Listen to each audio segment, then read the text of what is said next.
അസ്സലാമു അലൈക്കും വറഹ്മത്തുള്ളാഹി വബറകാതുഹു. അൽഹംദുലില്ലാഹി റബ്ബിൽ ആലമീൻ വസ്സലാത്തു വസ്സലാമു അലാ അഷ്റഫിൽ മുർസലീൻ വഅലാ ആലിഹി വസ്വഹ്ബിഹി വമൻ തബിഅഹും ബിഇഹ്സാനിൻ ഇലാ യൗമിദ്ദീൻ. അമ്മാ ബഅദ്. അല്ലാഹുമ്മ അല്ലിംനാ മാ യൻഫഉനാ വൻഫഅനാ ബിമാ അല്ലംതനാ വസിദ്നാ ഇൽമാ. റബ്ബി യസ്സിർ വലാ തുഅസ്സിർ വഅൻത അർഹമുർ റഹീമീൻ. റബ്ബി തമ്മിം ബിൽ ഖൈരി വസ്സഅദ. ഏറെ പ്രിയങ്കരായ ഫോക്കസ് അക്കാഡമിയിലെ PSC പഠിതാക്കളെ, എല്ലാവർക്കും ഇന്നത്തെ ഒരു ഡിസ്കഷനിലേക്ക് ഹാർദമായ സ്വാഗതം. 2026 ഈ ഒരു മെയ് മാസത്തിൽ ഇൻഷാ അല്ലാഹ് നമ്മൾ പുതിയൊരു ബാച്ച് ഇവിടെ സ്റ്റാർട്ട് ചെയ്യാം. എന്ന് വെച്ചാൽ PSC അറബിക്കിൽ LP UP HS എക്സാമിനേഷന് വേണ്ടി പ്രിപ്പയർ ചെയ്യുന്ന ആളുകൾക്ക് വേണ്ടി ആണ് നമ്മൾ ഈ ഒരു കോഴ്സ് സ്റ്റാർട്ട് ചെയ്തിട്ടുള്ളത്. നമ്മൾ പല രൂപത്തിലുള്ള ആളുകളാണ് നമ്മുടെ കൂട്ടത്തിലുള്ളത്. LP അറബിക്ക് മാത്രം ലക്ഷ്യം വെച്ച് പഠിക്കുന്ന ആളുകൾ, അതേപോലെ UP HS ഇവയെല്ലാം ലക്ഷ്യം വെച്ച് പഠിക്കുന്ന ആളുകൾ നമ്മുടെ കൂട്ടത്തിലുണ്ട്. സ്വാഭാവികമായിട്ടും മുമ്പ് പ്രിപ്പറേഷൻ തുടങ്ങിയ ആളുകളാണ് നമ്മളിൽ കൂടുതൽ ആളുകളും.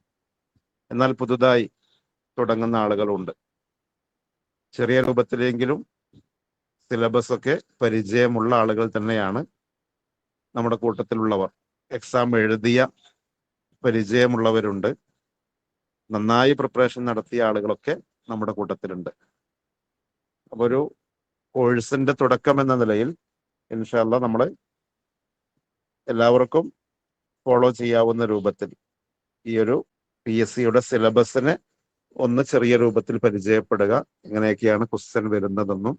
പുതിയൊരു നോട്ടിഫിക്കേഷൻ വന്നിട്ടില്ല. സ്വാഭാവികമായിട്ടും നമ്മുടെ മുമ്പിൽ സമയമുണ്ടാവും നമുക്ക് പഠിക്കാൻ. അപ്പോൾ ആ സമയത്ത് നമ്മൾ എങ്ങനെയാണ് വിനിയോഗിക്കേണ്ടത് എന്നതൊക്കെ ചെറിയ രൂപത്തിൽ ഒന്ന് ഇൻഷാ അല്ലാഹ് മനസ്സിലാക്കി തുടക്കം തന്നെ ഏറ്റവും നല്ല രൂപത്തിൽ അടുത്ത PSC റാങ്ക് ലിസ്റ്റിൽ നമ്മൾ ആദ്യത്തിൽ ഉണ്ടാവും എന്ന രൂപത്തിൽ ദൃഢനിശ്ചയത്തോട് കൂടിയിട്ട് എല്ലാവരും കൂടെ ഉണ്ടാവും എന്ന പ്രതീക്ഷയോട് കൂടിയാണ് ഇൻഷാ അല്ലാഹ് നമ്മൾ ഈ ഒരു സെഷൻ ഇവിടെ വെച്ചിട്ടുള്ളത്. അപ്പോൾ മുമ്പ് എഴുതിയ ആളുകളോട് ഓർമ്മപ്പെടുത്താനുള്ളത് എപ്പോഴും നമ്മൾ സാധാരണ ക്ലാസ്സുകളിലൊക്കെ ഓർമ്മപ്പെടുത്തുന്ന കാര്യങ്ങൾ തന്നെയാണ്. എന്ന് വെച്ചാൽ നമുക്കൊരിക്കലും നിരാശയുണ്ടാവേണ്ടതില്ല. മുമ്പ് നമ്മൾ പ്രിപ്പയർ ചെയ്തതും അതുപോലെ തന്നെ നമ്മൾ സമയം ചെലവഴിച്ചതൊന്നും ഒരിക്കലും വൃഥാവിലാവുകയില്ല. അതൊക്കെ ഇൻഷാ അല്ലാഹ് നിങ്ങൾക്ക് പ്രയോജനപ്പെടുക തന്നെ ചെയ്യും അടുത്ത എക്സാമുകൾക്ക് എന്നുള്ളതാണ് ഓർമ്മപ്പെടുത്താനുള്ളത്. നമുക്ക് നിരാശ കൂടുതലായി ഉണ്ടായി എന്നുള്ളത് കൊണ്ട് പ്രത്യേകിച്ച് ഗുണമൊന്നുമില്ല. സ്വാഭാവികമായിട്ടും മനപ്രയാസം ഉണ്ടാവും. നിരാശ ഇല്ലാത്ത ആരും ഉണ്ടാവില്ല. എന്നാലും അതിൽ തന്നെ നമ്മളിങ്ങനെ തൂങ്ങിപ്പിടിച്ച് നിൽക്കുകയാണെങ്കിൽ അത് നമ്മെ പിന്നീട് ബാധിക്കും. അടുത്ത എക്സാമുകൾക്കൊക്കെ അത് ബാധിക്കും. നേരെ മറിച്ച് ആ ഒരു വീഴ്ചയിൽ നിന്ന് എണീറ്റ് വീണ്ടും നമ്മൾ ഉയർത്തെഴുന്നേറ്റാൽ ഇൻഷാ അല്ലാഹ് അതിൻ്റെതായ റിസൾട്ട് ഉണ്ടാവും എന്നുള്ളതാണ് എല്ലാവരോടും ഓർമ്മപ്പെടുത്താനുള്ളത്. അപ്പോൾ ഇനി നമ്മൾ എന്ത് ചെയ്യുക, നന്നായിട്ട് ഇപ്പോൾ കഴിഞ്ഞ ഒരു സമയത്ത് നമ്മൾ പഠിച്ചതിനേക്കാളും കൂടുതൽ നന്നായി പ്രിപ്പയർ ചെയ്യാനും ഏതൊക്കെ ഏരിയയിലാണോ നമുക്ക് പിന്നെ പോരായ്മയുള്ളത്, അല്ലെങ്കിൽ നമ്മൾ നമ്മുടെ വീക്ക്നെസ് ആയിട്ടുള്ള ഏരിയകൾ സ്വാഭാവികമായിട്ടും നമുക്കൊക്കെ അറിവുണ്ടാവും. ആ ഏരിയകൾ ഒന്നുകൂടി ഫോക്കസ് ചെയ്യാനും പഠിക്കാനുമാണ് നമ്മൾ ഇനി ശ്രമിക്കേണ്ടത് എന്നുള്ളത് ഓർമ്മപ്പെടുത്താണ്. പിന്നെ നമ്മളിപ്പോൾ കുറച്ച് നേരത്തെ തന്നെ ഈ ഒരു കോഴ്സ് സ്റ്റാർട്ട് ചെയ്തിട്ടുണ്ട്. കാരണം സാധാരണ ഇപ്പോൾ ചിലരൊക്കെ നോട്ടിഫിക്കേഷൻ വന്ന ശേഷമായിരിക്കും പഠിക്കാനൊക്കെ ഒന്നുകൂടെ ആവേശം ഉണ്ടാവുക. അപ്പോൾ അത് നമ്മെ സംബന്ധിച്ചിടത്തോളം ഉണ്ടാവരുത്. നോട്ടിഫിക്കേഷൻ വരാനോ എക്സാമിന് അടുത്ത ഒരു സമയം കാത്തു നിൽക്കാനോ ഒന്നും നമ്മൾ എന്ത് ചെയ്യരുത്, തുനിയരുത് എന്ന് പ്രത്യേകമായി ഓർമ്മപ്പെടുത്താണ്. നമ്മൾ ഇന്ന് മുതൽ പഠനം തുടങ്ങുകയാണ്.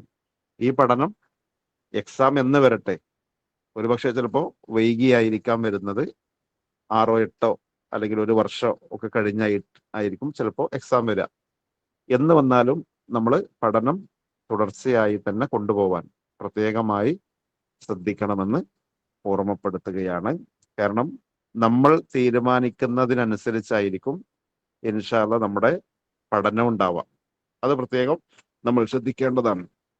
അതായത് അടുത്തൊരു എക്സാം എന്ന് വന്നാലും അതിൽ ഇൻഷാ അള്ളാ ആദ്യത്തെ ഒരു കുറച്ചാളുകൾ, ആദ്യ റാങ്കിൽ വരുന്ന കുറച്ചാളുകൾ മാത്രമേ ജോലിയിൽ പ്രവേശിക്കുള്ളൂ.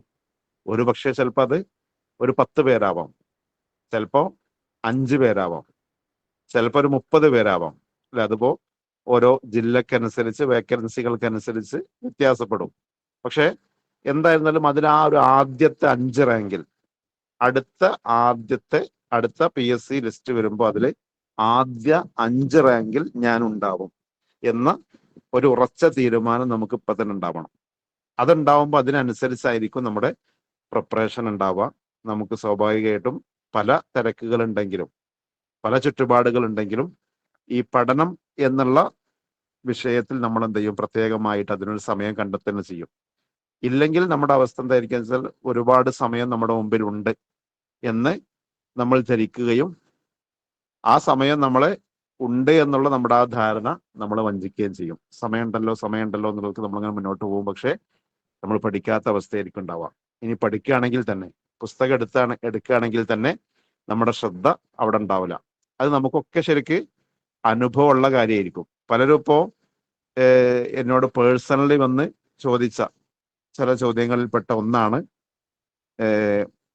ഇനി എന്ത് ചെയ്യാന്ന് വെച്ചാൽ ഏതായാലും ഇപ്പോ കഴിഞ്ഞ ലിസ്റ്റിലൊന്നും വന്നില്ല, അപ്പൊ അടുത്ത ലിസ്റ്റിൽ വരാനായിട്ട് ഞാൻ ഇനിയിപ്പോ ജോലിയൊക്കെ ഒന്ന് ലീവ് എടുത്ത് തന്നെ പഠിക്കാൻ തീരുമാനിച്ചിരിക്കുകയാണ്. അടുത്ത എക്സാമിൽ എന്തായിരുന്നാലും എനിക്ക് എന്ത് ചെയ്യണം, ആദ്യ റാങ്കിൽ എത്തണം, ജോലിയിൽ എന്തായാലും പ്രവേശിക്കണം എന്ന രൂപത്തിൽ പലരും പങ്കുവച്ച ഒരു ഏകദേശ ഒരു ആശയമാണ് ഞാൻ പറഞ്ഞത്. പലരും വിചാരിക്കുന്ന ഒരു കാര്യവും കൂടിയാണത്. അവരോടും എനിക്ക് പറയാനുള്ളൊരു കാര്യം, അത് നല്ലത് തന്നെയാണ്.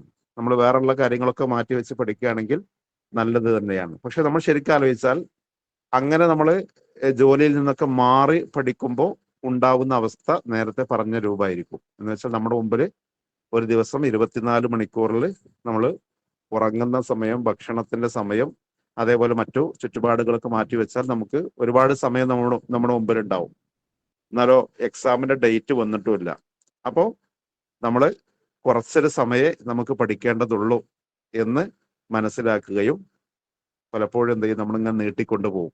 എന്നിട്ട് പിന്നെ മിക്കവാറും എക്സാമിന്റെ നോട്ടിഫിക്കേഷൻ വരികയോ അല്ലെങ്കിൽ എക്സാമിനോട് അടുത്ത ഒരു സമയമാവുന്ന സമയത്തായിരിക്കും നമ്മൾ എന്ത് ചെയ്യുക, ആ ഒരു പഠന ട്രാക്കിലേക്ക് വരിക.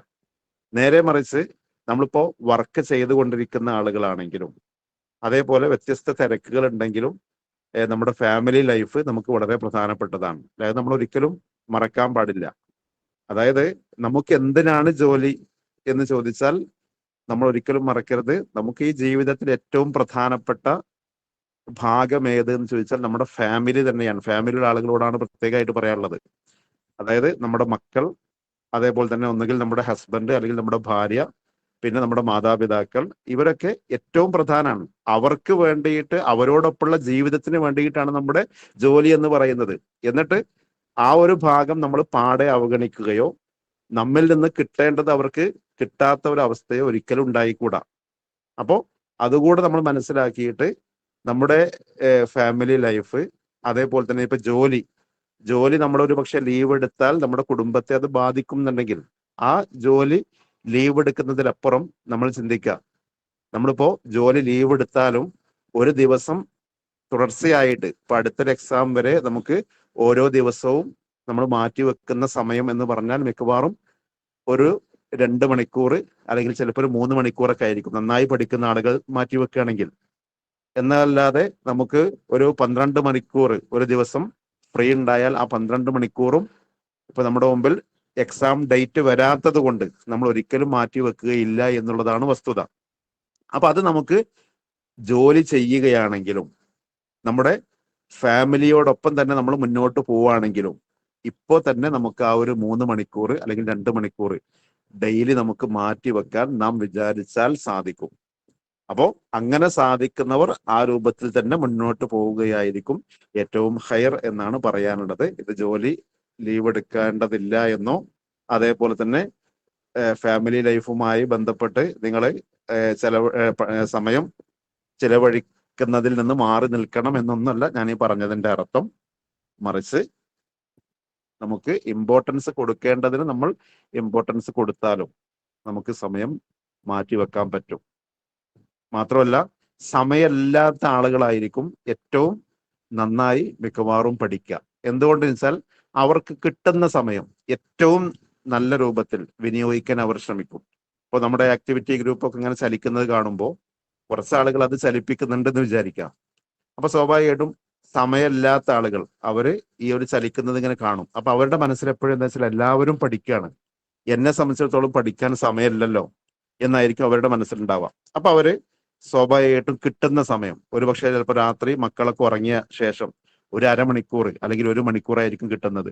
അതേപോലെ ചിലരെ സംബന്ധിച്ചിടത്തോളം ഒന്ന് നേരത്തെ, പരമാവധി നേരത്തെ ഒന്ന് ഉറങ്ങി കുറച്ച് നേരത്തെ തന്നെ എഴുന്നേൽക്കാൻ അവരെ സംബന്ധിച്ചിടത്തോളം സാധിക്കും. കാരണം അവർക്ക് സമയമില്ലല്ലോ എന്നുള്ളവർക്ക് എന്ത് ചെയ്യും, ഒരു സാധാരണ ഒരു 5 മണിക്ക് എല്ലാവരും എണീക്കുകയാണെങ്കിൽ ഇങ്ങനെ സമയമില്ലാത്ത ആളുകൾ മിക്കവാറും എന്ത് ചെയ്യും, ഒരു 4 മണിക്ക് എഴുന്നേൽക്കാൻ അവർ ശ്രമിക്കും.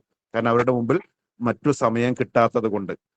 അപ്പോ ആ ഒരു കിട്ടുന്ന സമയം 1 മണിക്കൂർ ശരിക്കും മനസ്സ് കൊടുത്ത് വായിക്കാനും പഠിക്കാനും ഒക്കെ അവരെ സംബന്ധിച്ചിടത്തോളം സാധിക്കും. അപ്പൊ ഞാൻ പറഞ്ഞതിന്റെ ആകെത്തുക, നമുക്ക് ഒരു ദിവസം ഒരുപാട് സമയം കിട്ടുക എന്നുള്ളതല്ല, കിട്ടുന്ന സമയം നമ്മൾ ഏറ്റവും യൂസ്ഫുൾ ആയിട്ട് ഉപയോഗപ്പെടുത്തുക എന്നുള്ളതാണ് വേണ്ടത്. അത് ഓരോരുത്തരും ശ്രദ്ധിക്കണമെന്ന് പ്രത്യേകമായി ഓർമ്മപ്പെടുത്തുകയാണ്. ശരി, ഇനി നമ്മൾ ഏതിനും നമുക്ക് മോട്ടിവേഷൻ ഉണ്ടാവും അല്ലെ? ഓൾറെഡി നമ്മളൊക്കെ കണ്ട ഒരു കാര്യമായിരിക്കും ഇത്. എന്ന് വെച്ചാൽ നമ്മുടെ നാം പ്രിപ്പയർ ചെയ്യുന്ന എക്സാം, അതിപ്പോ ഏകദേശം എല്ലാവരും അപ്ലൈ ചെയ്യുന്ന ഒരു എക്സാം എന്ന് പറയുന്നത് LP അറബിക് എക്സാം ആണ്. അതുപോലെ തന്നെ UP, പിന്നെ BEd ഉള്ള ആളുകളാണെങ്കിൽ അവര് HSA എക്സാമിനേഷനും അപ്ലൈ ചെയ്യും. അതിനു വേണ്ടിയിട്ടാണ് നമ്മളൊക്കെ പ്രിപ്പയർ ചെയ്യുന്നത്. അപ്പൊ നമ്മുടെ ബേസിക് സാലറി LP അറബിക്കിന്റെ ബേസിക് സ്കെയിൽ എന്ന് പറയുന്നത് 35,600 ആണ്. 35,600. അതിപ്പോ DA അതേപോലെ തന്നെ HRA ഇതുകൂടെ ഇതിനോട് കൂടെ വരാണ്ടാവും ഓരോ മാസവും. ഇപ്പോഴത്തെ DA എന്ന് പറയുന്നത് എന്ന് വെച്ചാൽ കഴിഞ്ഞ മാസം വന്ന DA എന്ന് പറയുന്നത് ഏകദേശം ഒരു 10,000 രൂപയുടെ അടുക്കലുണ്ട്. അതായത് ഏകദേശം ഒരു 9,000 രൂപയുടെ മുകളിലായിട്ട് DA ഈ 35,600 ബേസിക് സാലറി ഉള്ള ആളുകൾക്ക് ലഭിക്കുന്നുണ്ട്. അതോടൊപ്പം HRA ഏകദേശം 1,500 രൂപയുടെ അടുക്കലുണ്ട്. ആ DA തന്നെ ഈ 9,000ന്റെ അടുക്കൽ ഉള്ള ആ DA വീണ്ടും ഒരു 3% ഇപ്പോ ഈ ഒരു ഏപ്രിൽ മാസം കൂടിയിട്ടുണ്ട്. അപ്പോ എത്രയായിരിക്കും ഏകദേശം സാലറി എന്നുള്ളത് നിങ്ങൾ നോക്കുക. എന്ന് വെച്ചാൽ 35,600 ഈ പറയുന്ന HRAയും അതേപോലെ തന്നെ DAയും എല്ലാം കൂടെ കൂടിയാൽ ഏകദേശം ഒരു 46-47 രൂപ ഉണ്ടാവും. അതിൽ പിന്നെ കുറച്ച് മെഡിസപ്പ് അതേപോലെ നമ്മുടെ പങ്കാളിത്ത പെൻഷനൊക്കെ ആണല്ലോ ഇപ്പോൾ. അപ്പൊ അതുകൊണ്ട് കുറച്ച് അതിലേക്ക് പിടിക്കുന്നുണ്ട്. എന്തായിരുന്നാലും ഒരു 40,000 രൂപയുടെ മുകളിലായിട്ട് ഇപ്പോ ജോലിയിൽ പ്രവേശിക്കുന്ന ആളുകൾക്ക് അവരുടെ അക്കൗണ്ടിലേക്ക് വന്നുകൊണ്ടിരിക്കും. ഇതിപ്പോ നമ്മൾ ശരിക്ക് കാൽക്കുലേറ്റ് ചെയ്യേണ്ടത് നിലവിൽ മറ്റു ഈ ഗവൺമെന്റ് അല്ലെങ്കിൽ എയ്ഡഡ് സ്കൂളുകളിൽ വർക്ക് ചെയ്യാത്ത ആളുകളെ സംബന്ധിച്ചിടത്തോളം, മറ്റൊരു സ്ഥാപനങ്ങളിൽ വർക്ക് ചെയ്യുന്ന ആളുകൾ അവരുടെ സാലറിയുമായിട്ടൊന്ന് തട്ടിച്ച് നോക്കുമ്പോഴാണ് നമുക്കിത് മനസ്സിലാക്കാൻ പറ്റുക. ഇനി അതല്ലെങ്കിൽ കൂലി വേലയ്ക്ക് പോകുന്ന ആളുകളാണെങ്കിൽ അവർക്ക് ഒന്നുകൂടി ഈ കാര്യം ബോധ്യമാവും അല്ലെ? ഇപ്പൊ നമ്മുടെ നാട്ടില് ഏകദേശം ഒരു കൂലിപ്പണി എടുത്ത് ജീവിക്കുന്ന ഒരാളാണെങ്കിൽ അയാൾക്ക് ലഭിക്കുന്ന വേതനം ഇപ്പോ 1,000 രൂപ ഒരാൾക്ക് ലഭിക്കുന്നു എന്ന് വിചാരിക്കാം. അതിപ്പോ 1,200 ഇങ്ങോട്ട് നേരെ താഴേക്ക് വരികയാണെങ്കിൽ 900, 850 ഒക്കെ ദിവസവേതനം ലഭിക്കുന്ന ആളുകളുണ്ട്. എന്തായിരുന്നാലും അവരിപ്പോ 30 ദിവസവും ജോലി ചെയ്യുകയാണെങ്കിൽ 1,000 രൂപ ദിവസവേതനമുള്ള ആളാണെങ്കിൽ അയാൾക്കിപ്പോ 30 ദിവസവും ജോലി ചെയ്യുകയാണെങ്കിൽ 30,000 രൂപയാണ് കിട്ടുക. അത് തന്നെ എന്ത് വേണം, എല്ലാ ഞായറാഴ്ചയും അയാൾ ജോലി ചെയ്യണം. നമ്മുടെ നാടിന്റെ അവസ്ഥ അനുസരിച്ച് എന്തായിരുന്നാലും ഇപ്പോ നാട്ടിൽ മിക്കവാറും എല്ലാ ഞായറാഴ്ച നമുക്ക് കല്യാണം ഉണ്ടാവും, ഒഴിവാക്കാൻ സാധിക്കാത്ത രൂപത്തിലുള്ള കല്യാണങ്ങൾ. പിന്നെ വല്ല മരണമോ മറ്റെന്തെങ്കിലുമൊക്കെ ഉണ്ടാവുകയാണെങ്കിൽ അവിടെ വേറെ ലീവ് വരികയും ചെയ്യും. അപ്പൊ മിക്കവാറും ഒരു 5-6 ലീവ് മിക്കവാറും ഓരോ മാസവും നമുക്ക് വേണ്ടി വരും. അപ്പോൾ ഡെയിലി കൂലി വേല ചെയ്ത് ജീവിക്കുന്ന ഒരാളാണെങ്കിൽ അയാളെ സംബന്ധിച്ചിടത്തോളം ആ ജോലിക്ക് പോവാത്ത ദിവസം അന്ന് വേതനമില്ല. എന്നാൽ നമ്മളിപ്പോ ഒരു LP അറബിക് അധ്യാപകനാവുകയാണെങ്കിൽ തന്നെ ഇപ്പോൾ ഉള്ളതനുസരിച്ച് ഓരോ ശനിയും ഞായറും ലീവാണ്. എന്ന് വെച്ചാൽ ആഴ്ചയിൽ 2 ദിവസം, അപ്പോ മാസത്തിൽ 8 ദിവസം ലീവാണ്. എന്നാലോ വേതനത്തിൽ അവിടെ കുറവ് വരുന്നുമില്ല. പിന്നെ അതിനു പുറമെ ഓരോ ഗവൺമെന്റ് ഹോളിഡേയ്സ് എന്ന് വെച്ചാൽ കലണ്ടറിൽ ചുവപ്പ് വരുന്ന ദിവസങ്ങൾ, അതേപോലെ ഓണം വെക്കേഷൻ, ക്രിസ്മസ് വെക്കേഷൻ, പിന്നെ 2 മാസത്തെ വേനലവധി, ഇതിനൊന്നും ശമ്പളം കുറയുകയില്ല. എന്ന് വെച്ചാൽ ശമ്പളത്തോടുകൂടി ഈ ലീവൊക്കെ ആസ്വദിക്കാൻ സാധിക്കും. അതോടൊപ്പം ഓരോ വർഷവും കാഷ്വൽ ലീവ് 15 ദിവസം ശമ്പളം നമ്മളിപ്പോ ലീവ് എടുത്താലും ശമ്പളത്തിൽ നിന്ന് കുറയുകയില്ല എന്നർത്ഥം. പിന്നെ പ്രൊബേഷൻ ഡിക്ലെയർ ചെയ്ത് കഴിഞ്ഞാൽ അഥവാ 2 വർഷം സർവീസ് കഴിഞ്ഞാൽ ഇതിനും പുറമെ മറ്റു ഏൺഡ് ലീവ് എന്നൊക്കെ പറഞ്ഞിട്ട് വേറെയും ലീവുകളുണ്ട്. അതുപോലെ സ്ത്രീകളാണെങ്കിൽ അവരെ സംബന്ധിച്ചിടത്തോളം പിന്നെ മെറ്റേണിറ്റി ലീവ്, പ്രസവിച്ചു കഴിഞ്ഞാൽ 6 മാസക്കാലം ശമ്പളത്തോടുകൂടി എന്ത് ചെയ്യാം, കുട്ടിയെയും നോക്കിയിട്ട് അവിടെ വീട്ടിലിരിക്കാം. ഇതൊക്കെ ഒരു ഗവൺമെന്റ് അധ്യാപികയായാൽ അല്ലെങ്കിൽ അധ്യാപകനായാൽ നമുക്ക് ലഭിക്കുന്ന പോസിറ്റീവുകളാണ്. അപ്പോ ഞാൻ ഓർക്കുകയാണ്, കഴിഞ്ഞ വർഷം അതിന് മുമ്പത്തെ വർഷം എൻ്റെ നാട്ടില് ഇതേപോലെ ഇപ്പൊ നമ്മളിപ്പോ ഫോക്കസ് അക്കാദമിയിൽ ക്ലാസ് എടുത്തുകൊണ്ടിരിക്കുന്ന ഒരാളാണ്. ഇതിന്റെ ഒരു സംഘാടകൻ എന്ന നിലയിൽ സ്വാഭാവികമായിട്ടും ഒരാളെ പരിചയപ്പെട്ടു. അദ്ദേഹം ഇതേപോലെ കാലങ്ങളായിട്ട് ഒരു അക്കാദമി നടത്തിക്കൊണ്ടിരിക്കുന്ന ആളാണ്. അപ്പൊ അദ്ദേഹം എന്നോട് ചോദിച്ചൊരു ചോദ്യമുണ്ട്, നീ സർവീസിൽ കയറിയെന്ന് ചോദിച്ചു. അപ്പൊ ഞാൻ പറഞ്ഞു ഇല്ല, അങ്ങനെ അതിനത്ര പ്രാധാന്യം കൊടുത്തിട്ടില്ല. സ്വാഭാവികമായിട്ടും നമ്മളിപ്പോ ഒരു അക്കാദമിക്ക് ആയിട്ട് ഇങ്ങനെ പോവാന്ന് പറഞ്ഞപ്പോ അദ്ദേഹം എന്നോട് തിരിച്ച് ചോദിച്ചൊരു ചോദ്യമുണ്ട്. ഇതേ ആശയം മനസ്സിൽ വെച്ച ഒരാളായിരുന്നു ഞാൻ. പക്ഷെ നമ്മൾ ശ്രദ്ധിക്കേണ്ടതെന്ന് വെച്ചാൽ നമ്മുടെ സ്വരം നന്നാവുന്ന സന്ദർഭത്തിൽ നമുക്ക് സ്വാഭാവികമായിട്ടും ഇത് മതിയെന്ന് തോന്നും. പക്ഷെ ഗവൺമെന്റ് സർവീസിൽ നമ്മൾ കയറി കഴിഞ്ഞാൽ നമുക്ക് ജീവനും ആരോഗ്യവും എന്ന് വെച്ചാൽ നാം സർവീസ് ചെയ്യുന്ന സ്ഥാപനത്തിലേക്ക് എത്താനുള്ള ആരോഗ്യം ഉണ്ടെങ്കിൽ നമ്മൾ പെൻഷൻ ആവുന്നത് വരെ, എന്ന് വെച്ചാൽ നമ്മൾ സർവീസിൽ നിന്ന് റിട്ടയർഡ് ആവുന്നത് വരെ നമുക്ക് എന്ത് ചെയ്യാൻ പറ്റും, ആ ജോലിയിൽ തുടരാൻ പറ്റും. മറ്റേതങ്ങനെയല്ല അല്ലെ. അപ്പോ നമുക്ക് സ്വരം നന്നാവുന്ന സന്ദർഭത്തിൽ നമ്മളിപ്പോ ജോലി ചെയ്തുകൊണ്ടിരിക്കുന്ന സ്ഥാപനം ഒരു മാനേജ്മെന്റ് സ്ഥാപനമാണെങ്കിൽ അവിടെ നമുക്ക് നമ്മളെ ആ സ്ഥാപനത്തിന് ഉപയോഗപ്പെടുത്താൻ പറ്റും എന്ന് തോന്നിയാലേ അവരെന്ത് ചെയ്യുള്ളൂ, അവിടെ വർക്ക് ചെയ്യിപ്പിക്കുള്ളൂ. നേരെ മറിച്ച് നമ്മളെക്കാളും പ്രായം കുറഞ്ഞ ആളുകളെ നമുക്ക് ലഭിക്കുന്ന വേതനത്തെക്കാളും കുറവ് അവർക്ക് കൊടുത്താൽ മതിയെങ്കിൽ അവർക്കായിരിക്കും എന്ത് ചെയ്യുക, മുൻഗണന ലഭിക്കുക. ഇത് നമ്മുടെ നാട്ടിൽ നടക്കുന്ന ഒരു സിസ്റ്റമാണ്. പക്ഷെ ഗവൺമെന്റ് തസ്തികയിൽ നമ്മൾ കയറി കഴിഞ്ഞാൽ നമുക്ക് ഈ പറഞ്ഞ പോലെ നമ്മൾ റിട്ടയർഡ് ആവുന്നത് വരെ നമുക്ക് അവിടെ എന്ത് ചെയ്യാൻ പറ്റും, ജോലി ചെയ്യാൻ പറ്റും. അതൊക്കെ ഗവൺമെന്റ് ജോലിയിൽ പ്രവേശിച്ചു കഴിഞ്ഞാലുള്ള നമുക്ക് ഉള്ള പോസിറ്റീവുകളാണ്. ഏതായാലും അതൊക്കെ നമ്മൾ മനസ്സിലാക്കിയിട്ട് എന്ത് ചെയ്യുക, നന്നായിട്ട് നമ്മൾ പ്രിപ്പയർ ചെയ്യുക. ഇത് മനസ്സിലാക്കിയത് കൊണ്ട് തന്നെ ഒരുപാട് ആളുകൾ എങ്ങനെയെങ്കിലും ഈ ജോലി ലഭിച്ചേ തീരൂ. നേരത്തെ ഞാൻ പറഞ്ഞ പോലെ ആദ്യ 5 റാങ്കിൽ നമ്മൾ ഉൾപ്പെടണം എന്ന് ആഗ്രഹിക്കുന്ന പോലെ ഇതിന് വേണ്ടിയിട്ട് കഠിനാധ്വാനം ചെയ്യുന്ന പലരും ഉണ്ട്. അവരോടാണ് നമ്മൾ ഓരോരുത്തരും മത്സരിക്കുന്നത് എന്നുള്ളത് മറക്കാതിരിക്കുക. അപ്പോ ആ അർത്ഥത്തിൽ നമ്മൾ പ്രിപ്പയർ ചെയ്താൽ ഇൻഷാ അല്ലാഹ് നമുക്ക് ഓരോരുത്തർക്കും ലക്ഷ്യത്തിലെത്താൻ പറ്റുമെന്നാണ് പറയാനുള്ളത്. നമ്മളാണ് തീരുമാനിക്കേണ്ടത്.